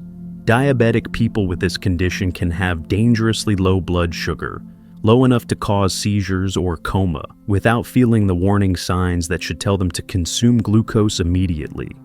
They've lost a sense, a chemical sense, and it puts them in constant danger. This is why continuous glucose monitors have become so revolutionary, not just for diabetics, but for biohackers and health optimizers. These devices measure blood glucose every few minutes and display it on your phone. They're essentially giving you conscious access to a sense that normally operates unconsciously. And what people discover when they start monitoring their glucose is shocking. That healthy whole grain cereal, their glucose spikes to pre-diabetic levels. That stressful meeting, glucose surges even though they haven't eaten anything. That workout they thought was healthy, it's followed by a glucose crash that makes them ravenously hungry. Your body has been sensing all of this all along through chemosensors, but most people couldn't feel it consciously, so they didn't know it was happening. The continuous glucose monitor is like putting on glasses for the first time. Suddenly you can see something that was always there. Now let's talk about osmoreceptors, which detect hydration status. In your hypothalamus, you have neurons that are sensitive to the osmolarity of blood. Basically, how concentrated it is with dissolved particles. When you become dehydrated, water leaves your blood to maintain cellular hydration, making your blood more concentrated. The osmoreceptors detect this change and trigger two responses. They make you feel thirsty, and they release antidiuretic hormone, ADH, which tells your kidneys to conserve water. This system is so sensitive that it can detect changes in blood osmolarity of just 1 to 2%. And it works so automatically that most people never think about it. You feel thirsty, you drink water, problem solved. But again, this sense can fail. Elderly people often have impaired osmoreceptor function. They don't feel thirsty even when significantly dehydrated. This is compounded by decreased kidney function and sometimes medications that affect fluid balance. Result: dehydration is one of the most common reasons elderly people are hospitalized. And there's a dangerous condition called diabetes insipidus, where ADH production or response is impaired. People with this condition urinate massive amounts, sometimes 10 to 15 liters per day. Their osmoreceptors are detecting dehydration and screaming for them to drink. But because the kidneys won't conserve water properly, they remain in a constant state of dehydration no matter how much they drink. They're desperately thirsty every moment. Their chemosensors are working overtime, but the system can't achieve balance. Let's talk about one more crucial chemosensor system: the sensors that detect inflammation. When tissues are damaged or infected, immune cells release inflammatory molecules, cytokines, interleukins, tumor necrosis factor. These molecules enter the bloodstream and specialized neurons detect them. These neurons then communicate with your brain, triggering what's called sickness behavior. You've experienced this. When you have the flu or a serious infection, you feel exhausted, you want to sleep all the time, you lose your appetite, you feel achy and miserable. That's not just the infection. That's your brain responding to inflammatory chemosensors saying, "We have a problem. Shut down unnecessary activities and focus all resources on fighting this infection." This is actually adaptive. By making you tired and sleepy, your body is forcing you to rest, so your immune system can work more efficiently. By suppressing appetite, it's ensuring that energy isn't wasted on digestion when it's needed for immune response. You're consciously experiencing the result of your chemosensors detecting inflammatory molecules in your blood. But chronic inflammation creates chronic sickness behavior.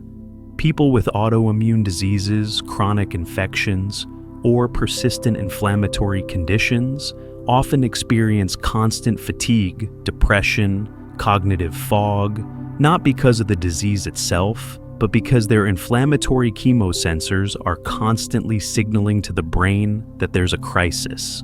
And here's where this connects to sleep, which is what really matters for this channel. Your chemosensory systems profoundly affect sleep. When chemosensors detect low oxygen or high CO2, they fragment your sleep. You wake up repeatedly even if you don't remember it. When glucose levels are unstable, you wake during the night when glucose crashes. When you're dehydrated and osmoreceptors are signaling thirst, your sleep is lighter and less restorative. When inflammatory chemosensors detect cytokines, they alter sleep architecture. You get less REM sleep and more light sleep. People who optimize their sleep obsess over sleep hygiene, bedroom temperature, light exposure. But many never address their chemosensory status. They go to bed with unstable blood sugar, mild dehydration, elevated inflammation, mild hypoxia from poor breathing patterns. And then they wonder why their sleep tracker shows fragmented, low-quality sleep. Your chemosensors are screaming all night that something is wrong, and your sleep suffers. And there's emerging evidence that many of these chemosensors have circadian rhythms. They become more or less sensitive at different times of day. Your glucose sensors appear to be less sensitive at night, which is why late-night eating causes larger glucose spikes than the same food eaten during the day. Your oxygen sensors may have altered sensitivity during different sleep stages, which could explain some sleep-related breathing irregularities.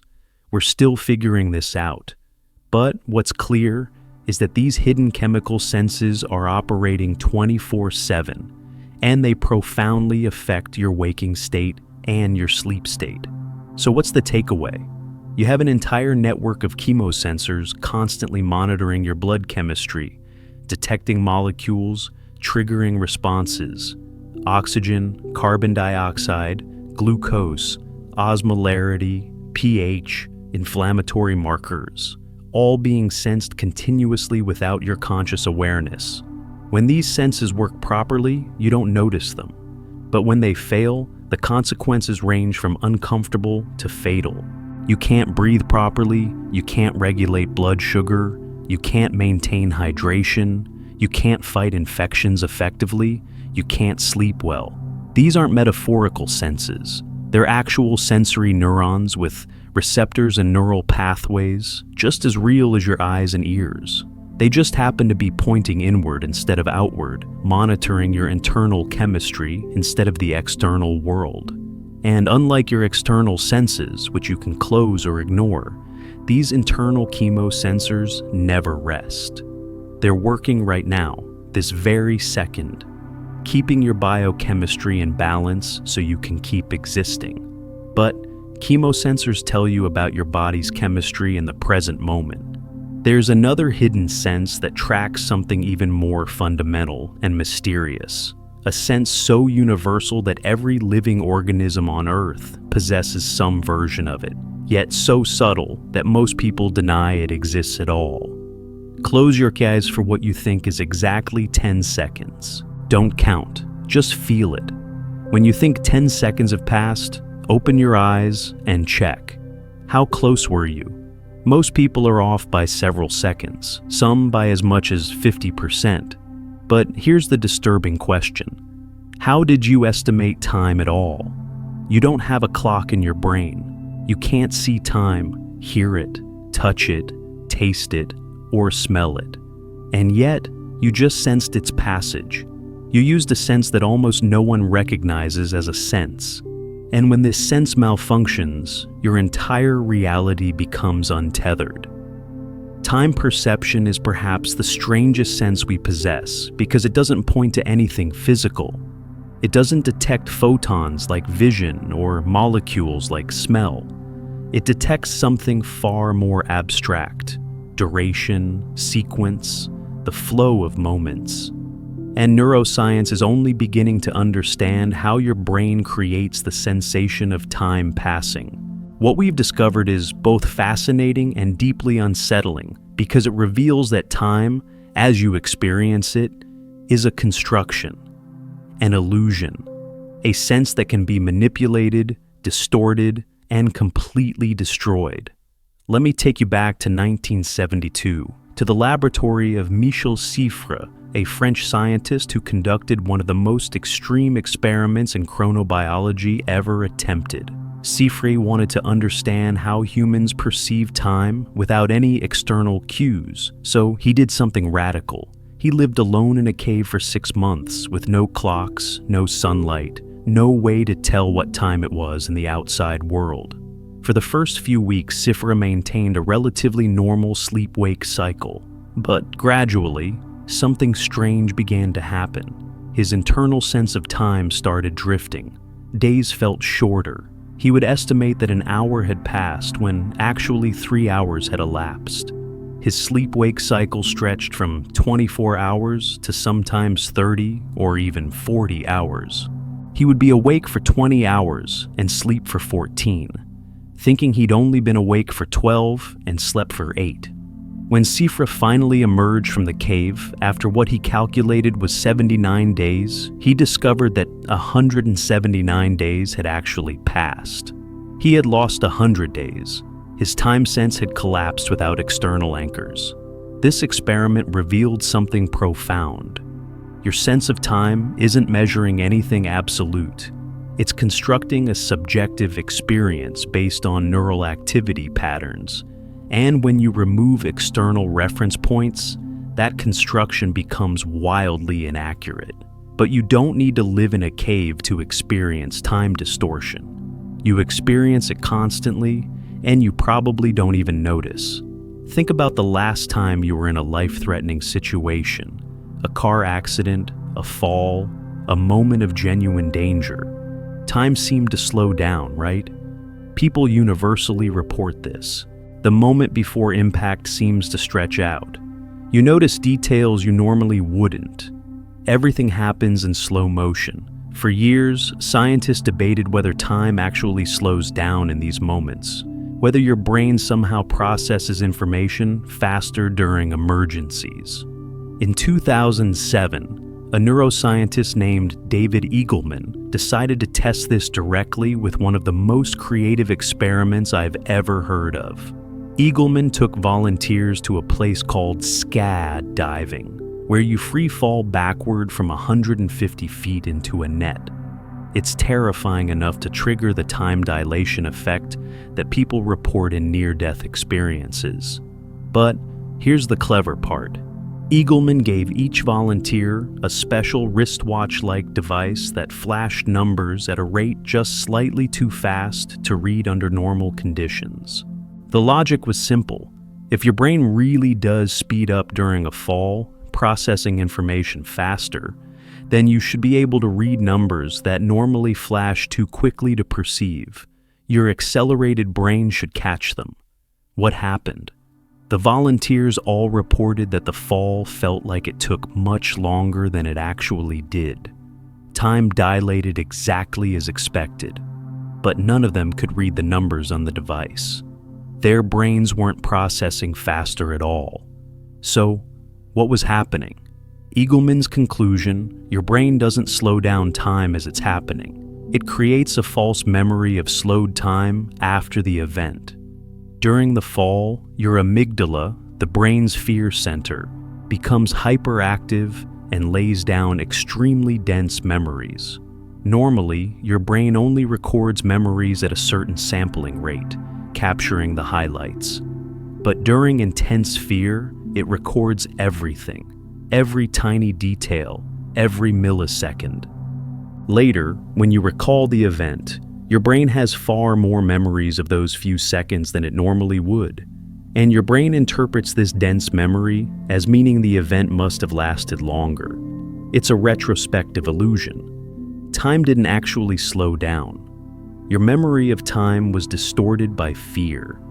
This reveals something crucial. Your sense of time is deeply connected to memory. Time perception isn't happening in real time. It's a reconstruction that your brain creates based on how much you remember. And this explains one of the most common and disturbing experiences of time perception. Why time accelerates as you age. Think about your childhood. Remember summer vacations? They felt endless. A single summer could feel like a year. But now, as an adult, entire years seem to fly by. Summer comes and goes in a blink. Decades pass like months used to. This isn't just nostalgia, it's a real perceptual phenomenon. And the mathematics behind it are unsettling. There's a theory called proportional time that explains this perfectly. When you're 5 years old, 1 year represents 20% of your entire lived experience. It's huge. When you're 50 years old, 1 year represents only 2% of your lived experience. Proportionally, it's tiny. Your brain seems to encode duration proportionally, not absolutely. So the older you get, the smaller each unit of time feels relative to your total lived experience. A year at age 50 literally feels 10 times shorter than a year at age 5. But there's another factor: novelty. Children experience constant novelty. Everything is new. Every day brings new experiences, new learning, new memories.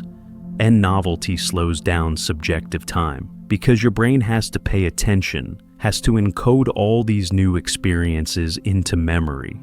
Adults fall into routines. You drive the same route to work, eat the same foods, have the same conversations, follow the same patterns. Your brain stops paying attention because there's nothing new to encode. Days blur together, and because you're forming fewer distinct memories, time seems to pass faster. This is why vacations feel longer than work weeks, even though they're the same duration. Vacation is novel. You're in a new place, doing new things, forming lots of distinct memories. Work is routine. The days are indistinguishable, so your brain barely remembers them, and they collapse into a blur. There's actually a technique to slow down your subjective experience of time as you age. Deliberately seek novelty. Take different routes, try new foods, learn new skills, break your routines. The more novel experiences you have, the more memories you form, and the longer time will seem to last. But this is conscious time perception, your sense of hours, days, years. You also have an unconscious time sense that operates on a completely different level, your circadian rhythm. Your circadian rhythm is your internal 24-hour clock, and it's one of the most ancient sensory systems in biology. Every organism on Earth, from bacteria to humans, has some version of a circadian clock. It's that fundamental. In humans, the master circadian clock lives in a tiny cluster of neurons in your hypothalamus called the suprachiasmatic nucleus, or SCN. This cluster contains about 20,000 neurons, and they form a self-sustaining oscillator. They fire in a rhythmic pattern that repeats roughly every 24 hours, even without any external input. Let me emphasize that. Even if you were put in complete darkness with no time cues at all, these neurons would continue cycling through their 24-hour pattern.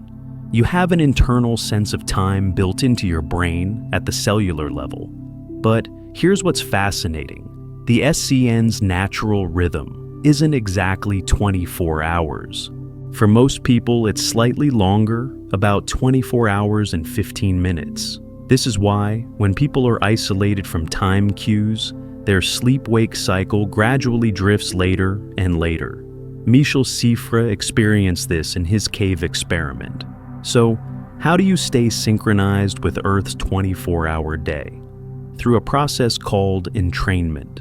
Your SCN receives input from light-sensitive cells in your retina that detect daylight. When light hits these cells in the morning, they send signals to the SCN saying, "It's daytime, reset your clock to 0." This daily reset keeps your internal clock synchronized with the external day-night cycle.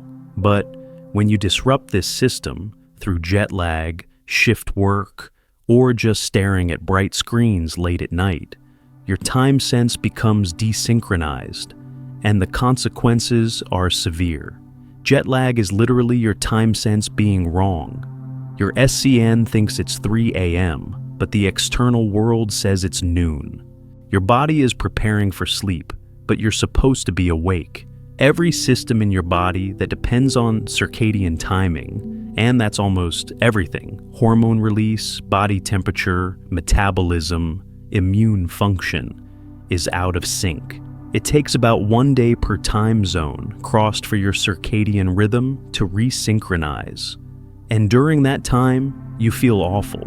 Not because travel is tiring, but because your internal sense of time is lying to you. Shift workers experience this chronically.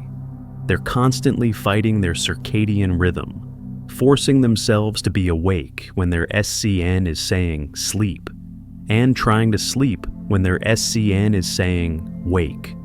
And the health consequences are devastating.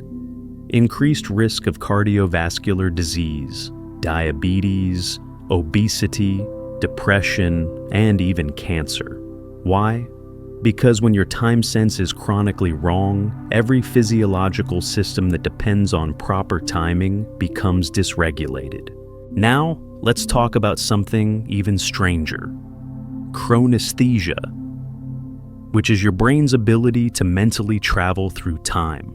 Right now, you can remember what you had for breakfast this morning. That's not just recall of information. You're mentally traveling backward in time, re-experiencing a moment from the past. And you can also imagine what you might have for dinner later. You're projecting yourself forward in time, pre-experiencing a potential future.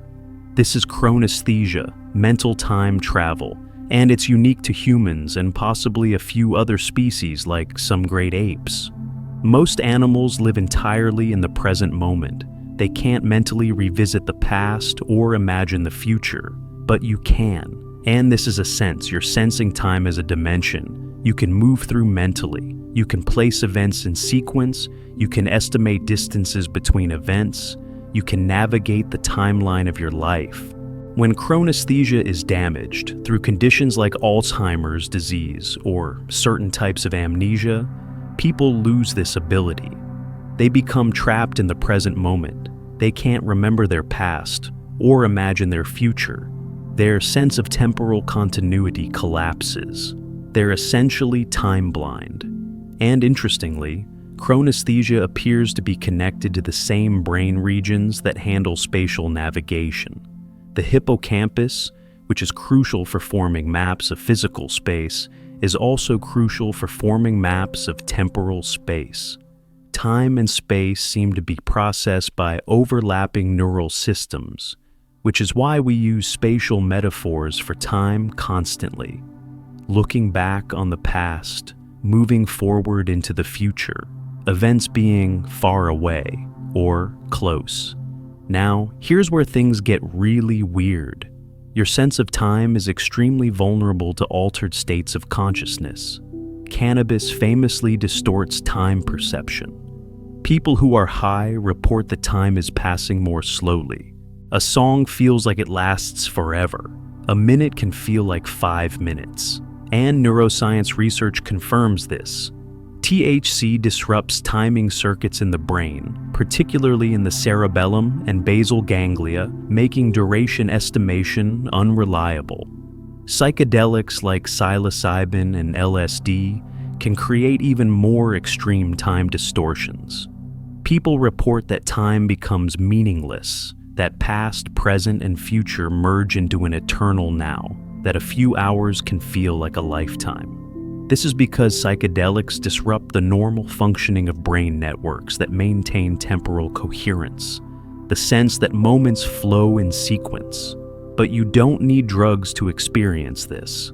Meditation, particularly deep meditative states, can alter time perception dramatically. Experienced meditators report entering states where time seems to stop or stretch infinitely. They're voluntarily disrupting their time sense through mental techniques. And here's something that should terrify you. Your sense of time passing is intimately connected to your sense of self.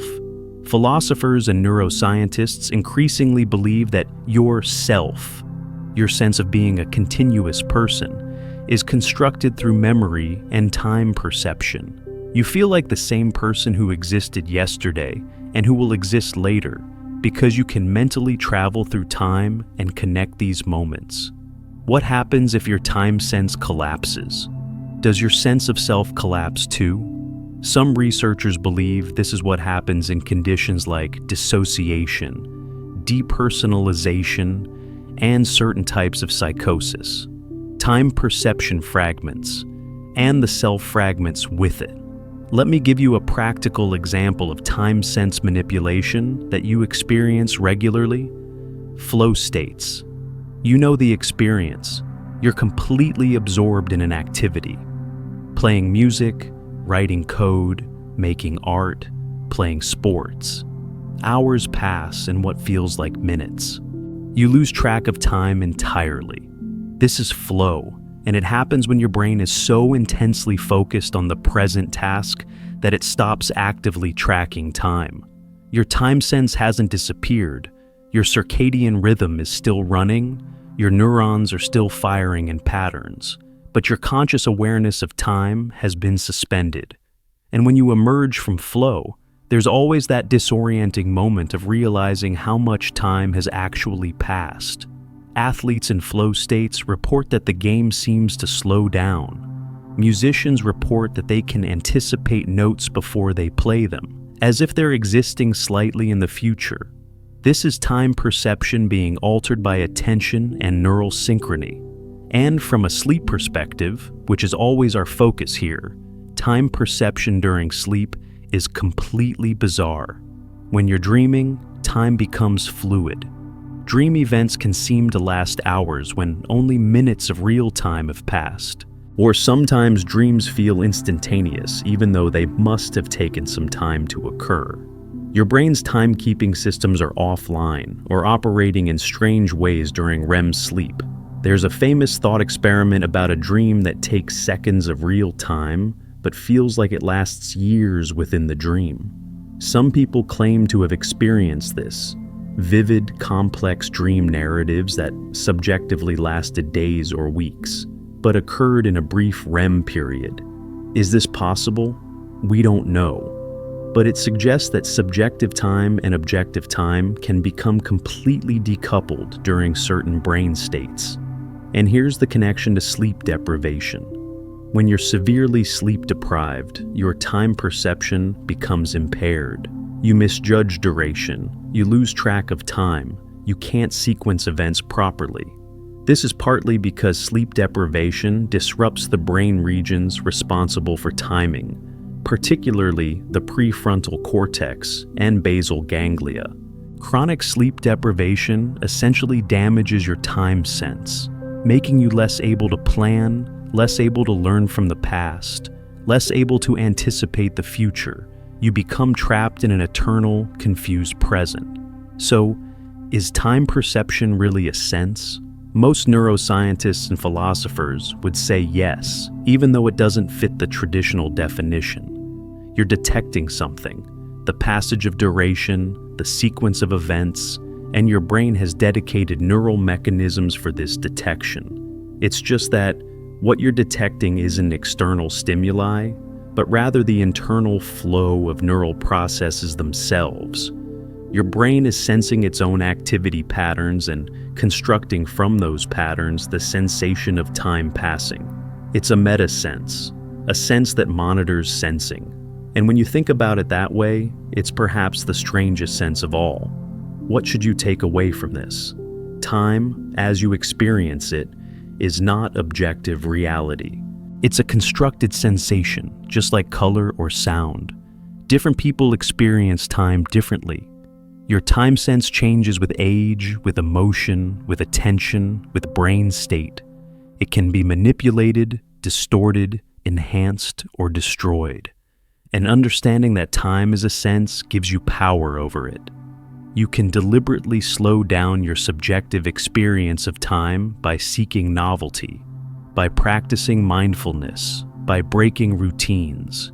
You can protect your circadian time sense by maintaining regular sleep schedules and managing light exposure. You can use flow states to create timeless moments of absorption. Your time sense is operating right now, creating your experience of this moment passing. And that sense will continue until your very last moment of consciousness, when time, at least for you, will stop entirely. But time perception is just one more layer of how your brain constructs reality from sensory input. Because ultimately, all of these senses we've been discussing, proprioception, interoception, vestibular, pain, temperature, chemosensation, time, they're all separate streams of information. And somehow, your brain takes all these disparate signals and weaves them into a single unified experience of existing. The question is, how does it do that? And what happens when that integration fails? Right now, you're seeing these words, hearing my voice, feeling the surface beneath you, sensing your heartbeat, knowing where your limbs are in space, maintaining your balance, monitoring your body temperature, tracking time passing, and somehow experiencing all of this as one unified moment of consciousness. But here's the problem that should blow your mind. All of these sensory signals are traveling through completely different neural pathways at completely different speeds, arriving at your brain at different times, and being processed by different brain regions. So, how does your brain create the illusion that everything is happening simultaneously in a coherent, unified experience? And what happens when that integration breaks down? This is called the binding problem, and it's one of the deepest mysteries in neuroscience. Your brain is receiving 20+ separate streams of sensory information every millisecond, and somehow it binds them together into a single experience of now. We don't fully understand how this works, but what we do know is that when the binding fails, reality itself falls apart. Let me take you to 1976, to the laboratory of Harry McGurk, a developmental psychologist at the University of Surrey in England. McGurk was studying how children learn language, and he made one of the most unsettling discoveries in perceptual psychology completely by accident. He was preparing video recordings for an experiment, videos of people saying syllables like ba and gaya. During editing, something went wrong. The audio track became misaligned with the video, so the video showed lips saying ga, but the audio was actually ba. McGurk watched this mismatched recording and heard something impossible. Da, a syllable that was neither in the audio nor in the video. He thought he'd made a mistake. He checked the audio file. It definitely said bia. He checked the video. The lips were definitely forming gaya. But when he played them together, his brain heard da every single time.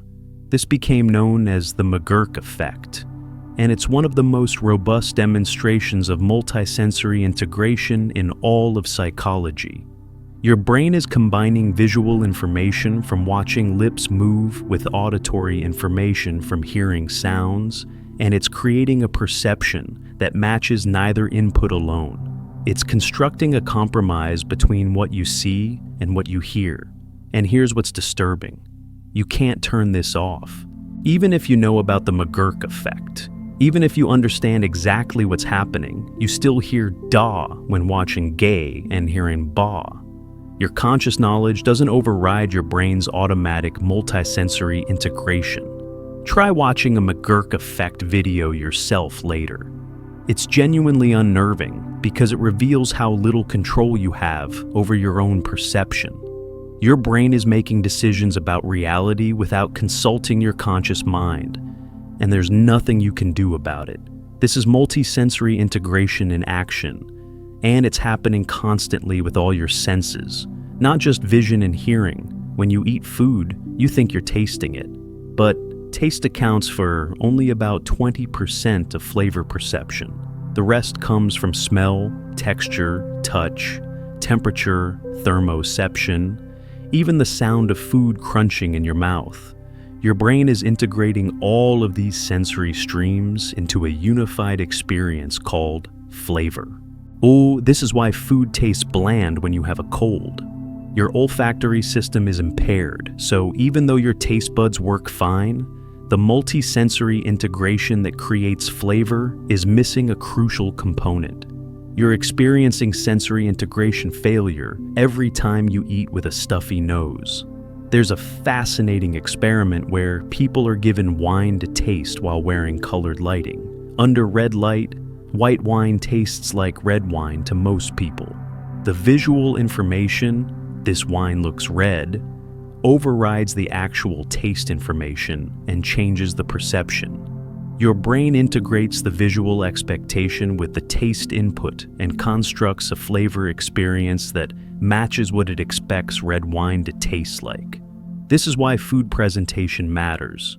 You're not just eating with your mouth.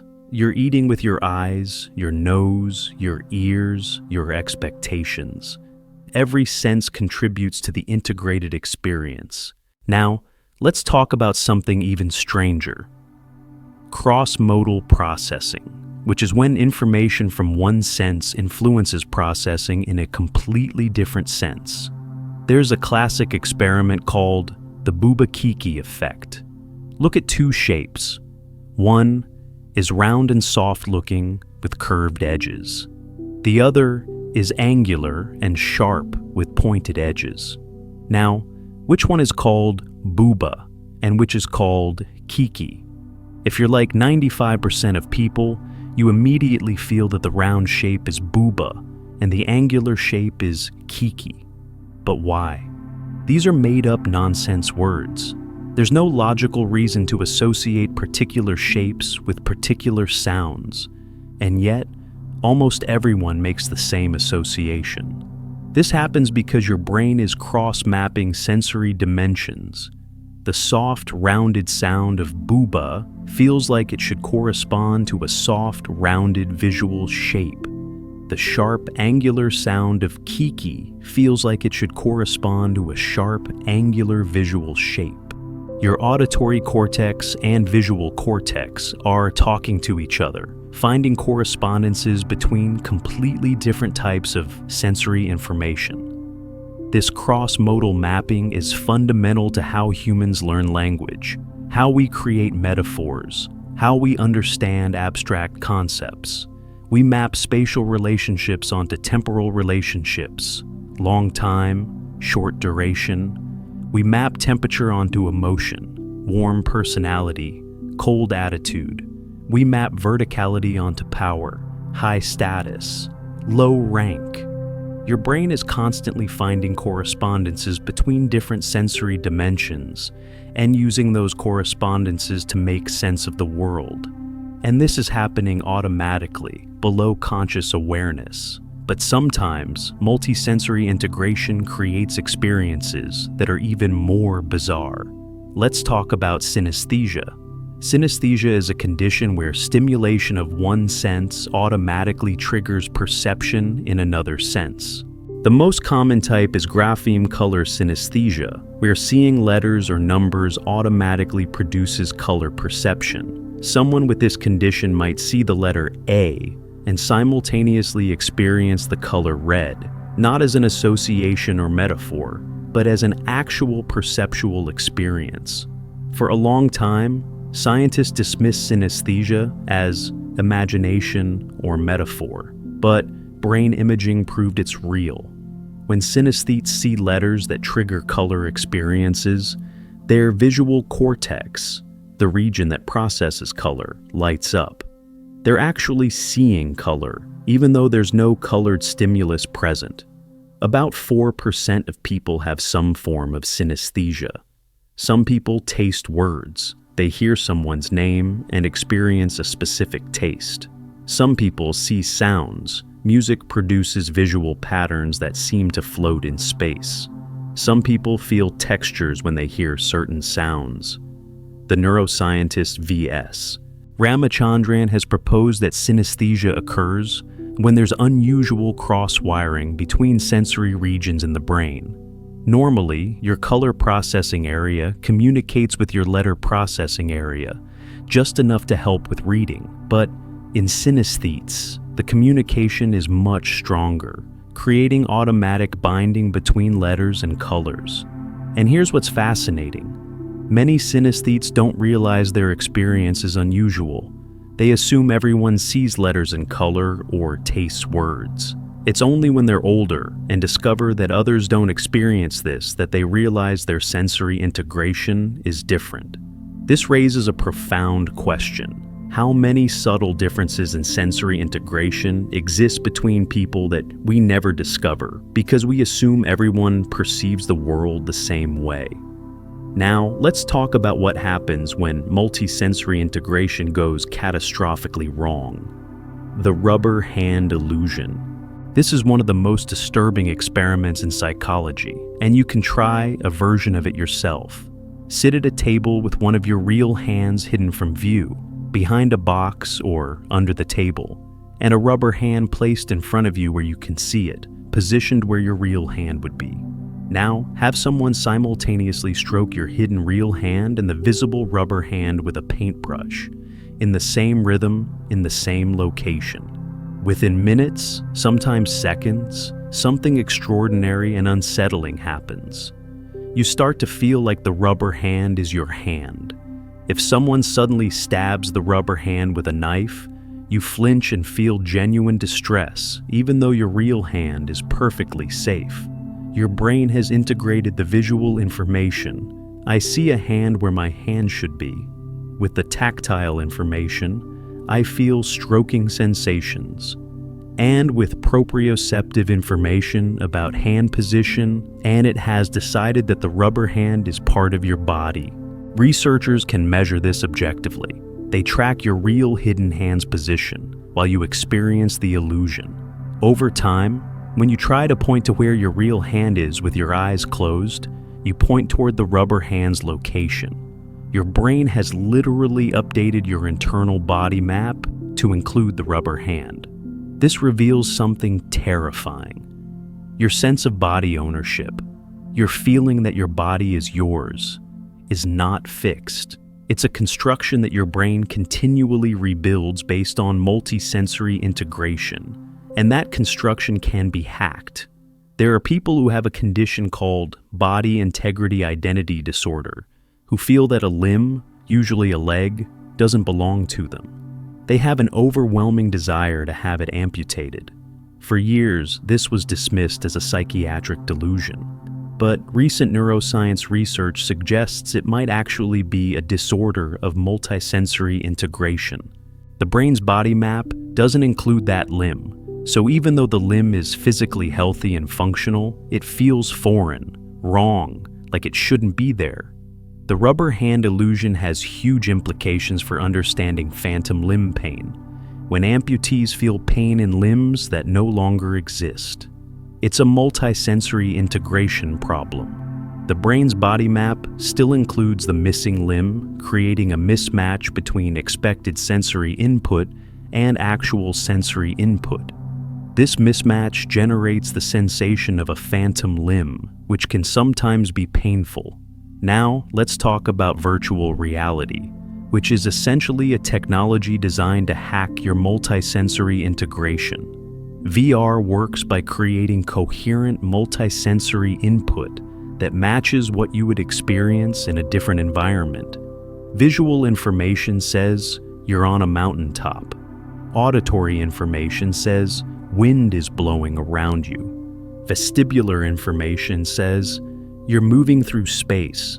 If these inputs are synchronized properly, your brain integrates them and creates the perception that you're actually on a mountaintop, even though you're standing in your living room. But VR frequently fails because perfect multisensory integration is extremely hard to achieve. If there's even a slight lag between head movement and visual update, just a few milliseconds, your visual and vestibular systems become desynchronized. Your vestibular sense says, "We just turned our head left," but your visual sense says, "The world hasn't moved yet." This sensory conflict creates VR sickness, which is essentially motion sickness caused by multisensory integration failure. Your brain detects the mismatch and interprets it as a sign that something is wrong, possibly that you've been poisoned, which is why it triggers nausea. It's the same mechanism we discussed earlier with motion sickness in cars. The holy grail of VR development is achieving perfect multisensory integration. Companies are working on haptic feedback suits that provide touch sensations, motion platforms that move your body in sync with visual motion, even smell generators. The goal is to provide such coherent multisensory input that your brain fully accepts the virtual environment as real. And there's evidence this is possible. People who spend extended time in highly immersive VR start to show physiological responses, as if the virtual environment is real. Their heart rate increases when they stand on a virtual cliff. They sweat when they're in a virtual fire. Their brain's multisensory integration system has been convinced. This raises ethical questions. If we can create virtual experiences that feel completely real, what happens to our sense of reality? What happens when your brain can't distinguish between integrated sensory input from the real world and integrated sensory input from a simulation? Now, let's talk about sensory processing disorder, which affects millions of children and adults but is still poorly understood. People with sensory processing disorder have difficulties with multisensory integration. They might be overwhelmed by sensory input that others barely notice. The seam in their socks feels excruciating. The hum of fluorescent lights is unbearable. The smell of certain foods triggers nausea. Or they might underrespond to sensory input. They don't notice when they're injured. They seek intense sensory stimulation. They have trouble regulating their arousal level. This is particularly common in autism spectrum disorder. Many autistic people describe their sensory experience as overwhelming and chaotic. Some researchers believe this is because their multisensory integration works differently, either too much integration where every sensory stream is given equal weight and nothing can be filtered out, or too little integration, where sensory streams remain separate and can't be bound into a coherent experience. Imagine trying to navigate the world when the sound of someone chewing activates your pain receptors, when clothing textures feel like sandpaper on your skin, when fluorescent lights create a painful buzzing in your brain, when you can't filter out background noise from foreground speech. This is the reality for many people with sensory processing differences. And this brings us to sensory overload. What happens when your multisensory integration system becomes overwhelmed and starts to break down? You've probably experienced mild sensory overload. You're in a crowded, noisy environment with lots of visual stimulation, strong smells, people bumping into you, and you start to feel frazzled, anxious, desperate to leave. That's your multisensory integration system, struggling to process too much input simultaneously. For some people, this threshold is much lower. A normal day of activity, going to school or work, shopping, socializing, involves more sensory input than their integration system can handle. By the end of the day, they're exhausted, irritable, on the verge of breakdown. Not because they're emotionally fragile, but because their brain has been working overtime trying to integrate sensory information, and it's reached capacity. There's a concept called sensory diet, the idea that people need the right balance and type of sensory input to function well. Too much input of the wrong type causes overload. Too little input causes understimulation and seeking behaviors. Finding the right sensory diet is crucial for well-being. And from a sleep perspective, which is always our foundation, multisensory integration plays a crucial role in how you fall asleep and stay asleep. When you're falling asleep, your sensory processing gradually shuts down. Your brain stops integrating external sensory input and turns inward. This is why you stop noticing sounds, why you lose awareness of your body position, why time becomes strange. But this shutdown has to happen in the right sequence and at the right pace. If your sensory systems are still highly activated, if you're overstimulated, if there's too much sensory input in your environment, if your integration system is in overdrive, you can't fall asleep. Your brain is still binding sensory information into a coherent conscious experience, and sleep requires that binding process to release. This is why sleep hygiene emphasizes reducing sensory input before bed. Dim lights, quiet environment, comfortable temperature, minimal stimulation.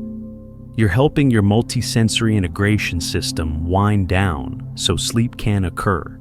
And during different sleep stages, multisensory integration operates differently. In deep, slow-wave sleep, sensory processing is at its minimum. Your brain is barely integrating external input at all. This is why it's hard to wake someone from deep sleep. Their sensory systems are offline. But during REM sleep, when you're dreaming, something bizarre happens. Your brain's multisensory integration system is still active, but it's no longer receiving external input. So, it integrates internally generated signals, memories, emotions, random neural firing, into dream experiences that feel sensorially real, even though there's no actual sensory input. This is why dreams have visual imagery, sounds, physical sensations, even smells and tastes sometimes. Your sensory integration system is doing what it always does, binding information into a unified conscious experience, but the information is coming from inside your brain, rather than from your actual senses. So, what should you take away from all of this? Your experience of reality is not a direct readout of the world. It's a construction that your brain builds by integrating multiple sensory streams. And that construction is malleable, hackable, vulnerable to illusions and breakdowns. When multisensory integration works well, you have a coherent, unified experience of being in the world. When it breaks down through sensory overload, sensory deprivation, neurological differences, or deliberate manipulation, your experience of reality fragments. Understanding this gives you insight into conditions like autism, synesthesia, phantom limb pain, VR sickness, and sensory processing disorder. These aren't just random problems. They're variations or disruptions in how the brain binds sensory information into conscious experience, and it gives you insight into your own experience. The next time you experience an illusion, the next time your senses seem to contradict each other, the next time you feel sensorially overwhelmed, recognize that you're witnessing your brain's multi-sensory integration system at work, struggling to create a coherent reality from disparate streams of information. Every moment of your life, your brain is performing this miracle of integration, taking 20+ separate senses and weaving them into the seamless experience of being you. It's one of the most impressive computational achievements in all of biology. And now that we understand all of these hidden senses and how they integrate, we can finally ask the biggest question. What does this mean for how you live, how you sleep, how you understand yourself? So here we are, at the end of a journey through sensory systems you never knew you had. We started with Aristotle's lie about 5 senses, and we've discovered at least 15 distinct sensory systems operating in your body right now.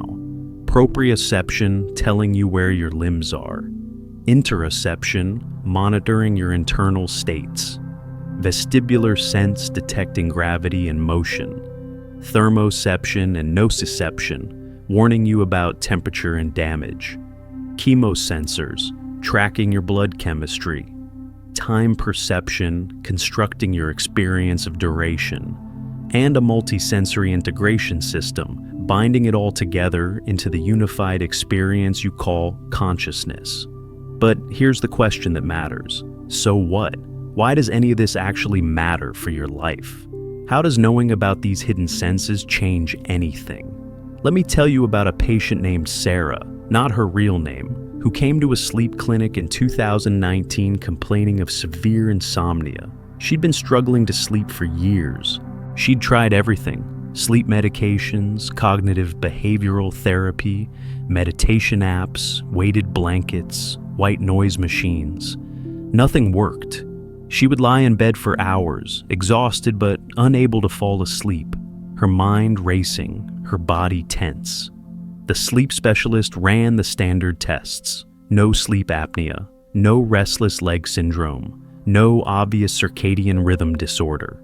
Her sleep hygiene was perfect: dark room, cool temperature, no screens before bed, consistent schedule. By conventional metrics, there was no reason she shouldn't be able to sleep. But then the specialist asked a different kind of question. Can you feel your heartbeat right now without touching your chest? Sarah paused, focused inward, and said, "Yes. Actually, I can feel it really strongly. It's kind of distracting." The specialist asked more questions. Could she sense when her bladder was getting full? Yes, very acutely. Did she notice when she was hungry, thirsty, hot, cold? Yes, intensely. Did she feel like she was very aware of her body's sensations? Absolutely, sometimes overwhelmingly so. What Sarah had was heightened interoceptive sensitivity combined with poor interoceptive accuracy.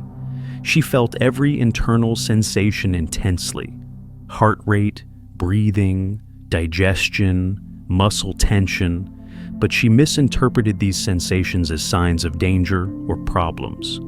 When she lay down to sleep, instead of relaxing, she became hyper-aware of her heartbeat, her breathing, every small sensation, and she interpreted these normal physiological signals catastrophically. My heart is beating too fast. Something's wrong. I can't sleep because something's wrong with my body. This created anxiety, which increased her heart rate, which she noticed even more intensely, which increased her anxiety further. A vicious cycle driven by a misunderstood sense. Once the specialist explained what was happening, that interoception is a sense, that heightened sensitivity doesn't mean something is wrong, that she could learn to interpret her body's signals more accurately. Everything changed. Sarah learned interoceptive training exercises. She practiced observing her heartbeat without judgment, recognizing it as information rather than danger. She learned to distinguish between normal physiological arousal and actual problems. Within 3 months, her insomnia was gone. Not because her interoception changed, but because she understood it. She learned to work with her hidden sense instead of being terrorized by it. This is why understanding your hidden senses matters, because when you don't understand them, you can't interpret what they're telling you. You can't distinguish between normal function and actual dysfunction. You can't work with your sensory systems. You're just buffeted around by sensations you don't comprehend. Let's talk about practical applications, because this isn't just academic knowledge. This is actionable information that can change how you live. First, proprioception. Now that you know this sense exists, you can train it deliberately. Balance exercises, standing on one foot, using balance boards, practicing yoga, all strengthen proprioceptive pathways. Athletes do this instinctively, but everyone benefits. Better proprioception means better coordination, fewer falls as you age, less joint damage, more confident movement through space. There's research showing that proprioceptive training can reduce anxiety. Why? Because when you're more aware of where your body is in space, you feel more grounded, more present, less dissociated. Your sense of physical stability creates a sense of emotional stability. And for sleep, some sleep specialists now recommend proprioceptive input before bed, gentle stretching, progressive muscle relaxation, body scan meditation to help people with racing minds reconnect with their physical body and prepare for sleep. Second, interoception. This might be the most important hidden sense for mental health and self-regulation. If you have poor interoceptive awareness, you can train it. Body scan meditation is probably the most effective technique. Systematically focusing attention on different parts of your body, noticing sensations without judgment. Even 5 minutes a day improves interoceptive accuracy over time. Better interoception means better emotional regulation. Remember, emotions are physical sensations interpreted in context. If you can sense your body's signals clearly and interpret them accurately, you can understand your emotions better. You can distinguish between anxiety and excitement, between hunger and emotional emptiness, between fatigue and depression. There are apps now that help train interoceptive awareness, particularly for people with alexithymia or sensory processing differences. They prompt you to check in with your body throughout the day. What am I feeling right now? Where do I feel it? What does it mean? And for sleep, interoception is crucial. Recognizing your body's signals that it's ready for sleep, heaviness in limbs, slower thoughts, decreased core temperature, allows you to time your sleep properly. Many people with insomnia have poor interoceptive awareness of sleepiness. They can't tell the difference between mental fatigue and physical readiness for sleep. Third, vestibular sense. Most people only think about balance when they're old and worried about falling, but vestibular health matters at every age. Simple balance training, standing on one foot while brushing your teeth, walking on uneven surfaces, practicing Tai Chi, maintains vestibular function.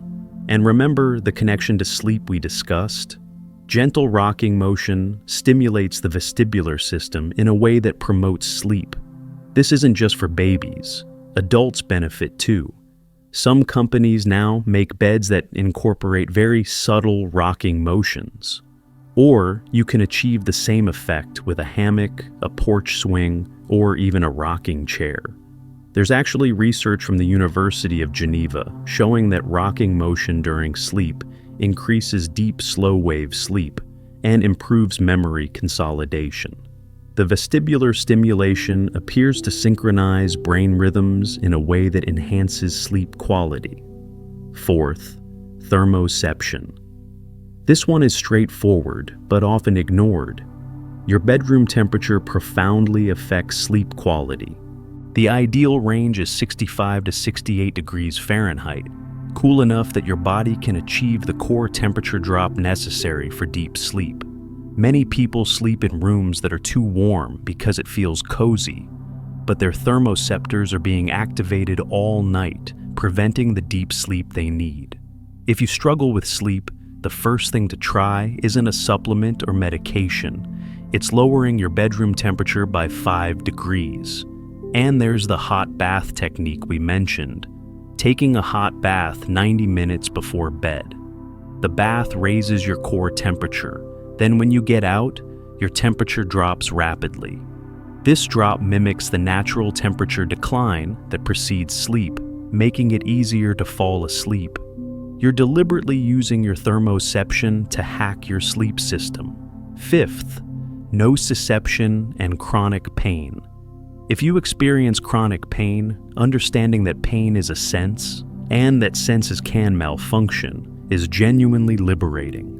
It means the pain you're experiencing might not indicate ongoing damage. It might indicate a hypersensitive or miscalibrated nociceptive system. This doesn't mean the pain isn't real. It is real, but it shifts how you approach treatment.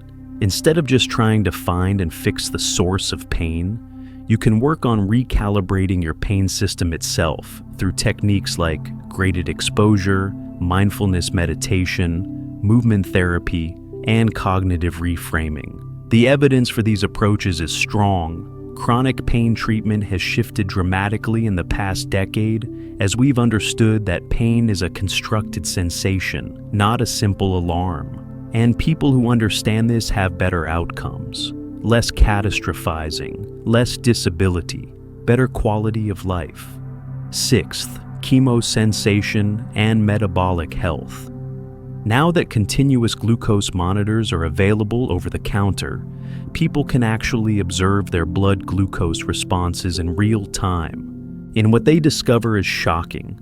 Foods marketed as healthy often cause massive glucose spikes. Stress causes glucose elevation. Sleep deprivation wreaks havoc on glucose regulation. By monitoring these hidden chemical senses, glucose, hydration status, blood oxygen, you can optimize your metabolic health in ways that were impossible even 5 years ago. You can personalize your diet based on how your body actually responds, not based on generic guidelines. And for sleep, stable blood glucose overnight is crucial for sleep quality. If your glucose crashes in the middle of the night, stress hormones surge to raise it back up, and those hormones wake you. Many cases of middle-of-the-night insomnia are actually glucose regulation problems. Seventh, time perception and circadian rhythm. This might be the most actionable for sleep optimization. Your circadian rhythm is a sense that needs regular entrainment, exposure to bright light in the morning, dimming light in the evening. The single most effective intervention for most sleep problems is morning sunlight exposure. Within 30 minutes of waking, get outside in natural daylight for at least 10 to 15 minutes. This resets your suprachiasmatic nucleus, strengthening your circadian rhythm and making it easier to fall asleep at the appropriate time later. And the inverse, minimize blue light exposure in the evening. Not because blue light is evil, but because it signals to your time-sensing system that it's daytime, which suppresses melatonin and delays your circadian phase. People who optimize their light exposure, bright mornings, dim evenings, consistently report better sleep quality, even if nothing else in their routine changes. Now, let's talk about the bigger picture. What does understanding these hidden senses teach us about human experience? First, it reveals that perception is not passive. You're not a camera recording reality. You're a constructor actively building an experience from sensory inputs. And different people construct differently because their senses work differently. This has profound implications for empathy and understanding. When someone says, "I don't feel hungry," or "I can't tell when I'm tired," or "certain sounds are physically painful to me," they're not exaggerating or being dramatic. They're describing their actual sensory experience, which might be radically different from yours. Second, it shows that consciousness is embodied. You are not a brain piloting a body. You are a body, and your conscious experience emerges from the constant flow of sensory information from that body. Your thoughts, your emotions, your sense of self, all of it is grounded in sensation. This is why purely cognitive approaches to mental health often fail. You can't think your way out of anxiety if your interoception is giving you constant danger signals. You can't meditate your way out of depression if your chemosensors are detecting inflammation and triggering sickness behavior. You have to address the sensory level. Third, it demonstrates that humans are far more variable than we acknowledge. We talk about the human body and the human brain as if we're all basically the same. But we vary enormously in our sensory systems. Some people have exquisite interoception. Others are nearly interoceptively blind. Some people have heightened nociception. Others feel almost no pain. Some people have strong circadian rhythms. Others are chronically desynchronized. This variability means there's no one-size-fits-all approach to health, sleep, or well-being. You have to understand your own sensory profile and work with it. And this brings us to the future. What's coming next in sensory science? There are senses we haven't even discussed because the evidence is still controversial. Magnetoreception, the ability to sense magnetic fields. Some animals definitely have this. Birds use it for navigation. But do humans? There's some evidence that we might have residual magnetoreception, though we're not consciously aware of it. Pheromone sensing, detecting chemical signals from other humans. We have a vomeronasal organ that in other mammals detects pheromones. In humans, it appears to be vestigial, but some researchers believe we still detect human chemical signals through our regular olfactory system in ways that influence behavior without conscious awareness. Electroreception, sensing electric fields. Some fish have this. Humans almost certainly don't, at least not naturally. But here's where things get interesting. We might be able to create new senses through technology. There are already experiments where people wear devices that buzz when they face north, essentially giving them an artificial magnetic sense. After wearing these devices for weeks, people report that the buzzing fades from conscious awareness, but they still know which direction is north. Their brain has integrated this new sensory input and created a new sense. Other researchers are working on sensory substitution devices, converting visual information into tactile patterns for blind people, or converting sound into visual patterns for deaf people. These devices prove that the brain is remarkably plastic. It can learn to interpret new types of sensory input and integrate them into conscious experience. The transhumanist future might involve expanding human sensory capabilities far beyond what evolution gave us. Infrared vision, ultrasonic hearing, direct blood chemistry monitoring displayed as a felt sense, the ability to sense Wi-Fi signals or radioactivity or air pressure changes. We're not there yet. But the fact that we're discovering all these hidden senses we already have suggests that the boundary of what's possible is much wider than we thought. So let me bring this home. You started this video thinking you had 5 senses. Now you understand you have at least 15, possibly more.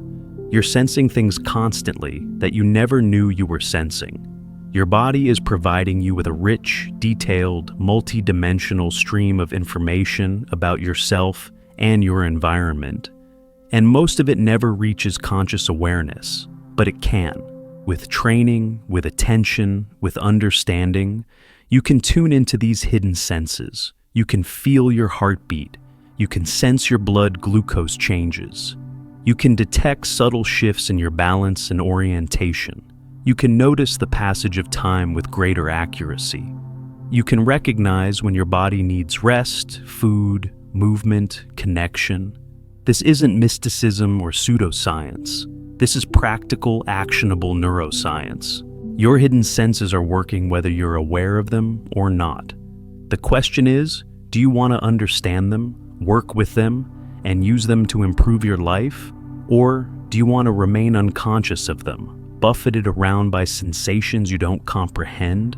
For sleep specifically, which is always our focus here at Sleepy Science, understanding your hidden senses is transformative. Sleep problems are often sensory problems. Your interoception is misinterpreting normal bodily sensations as danger signals.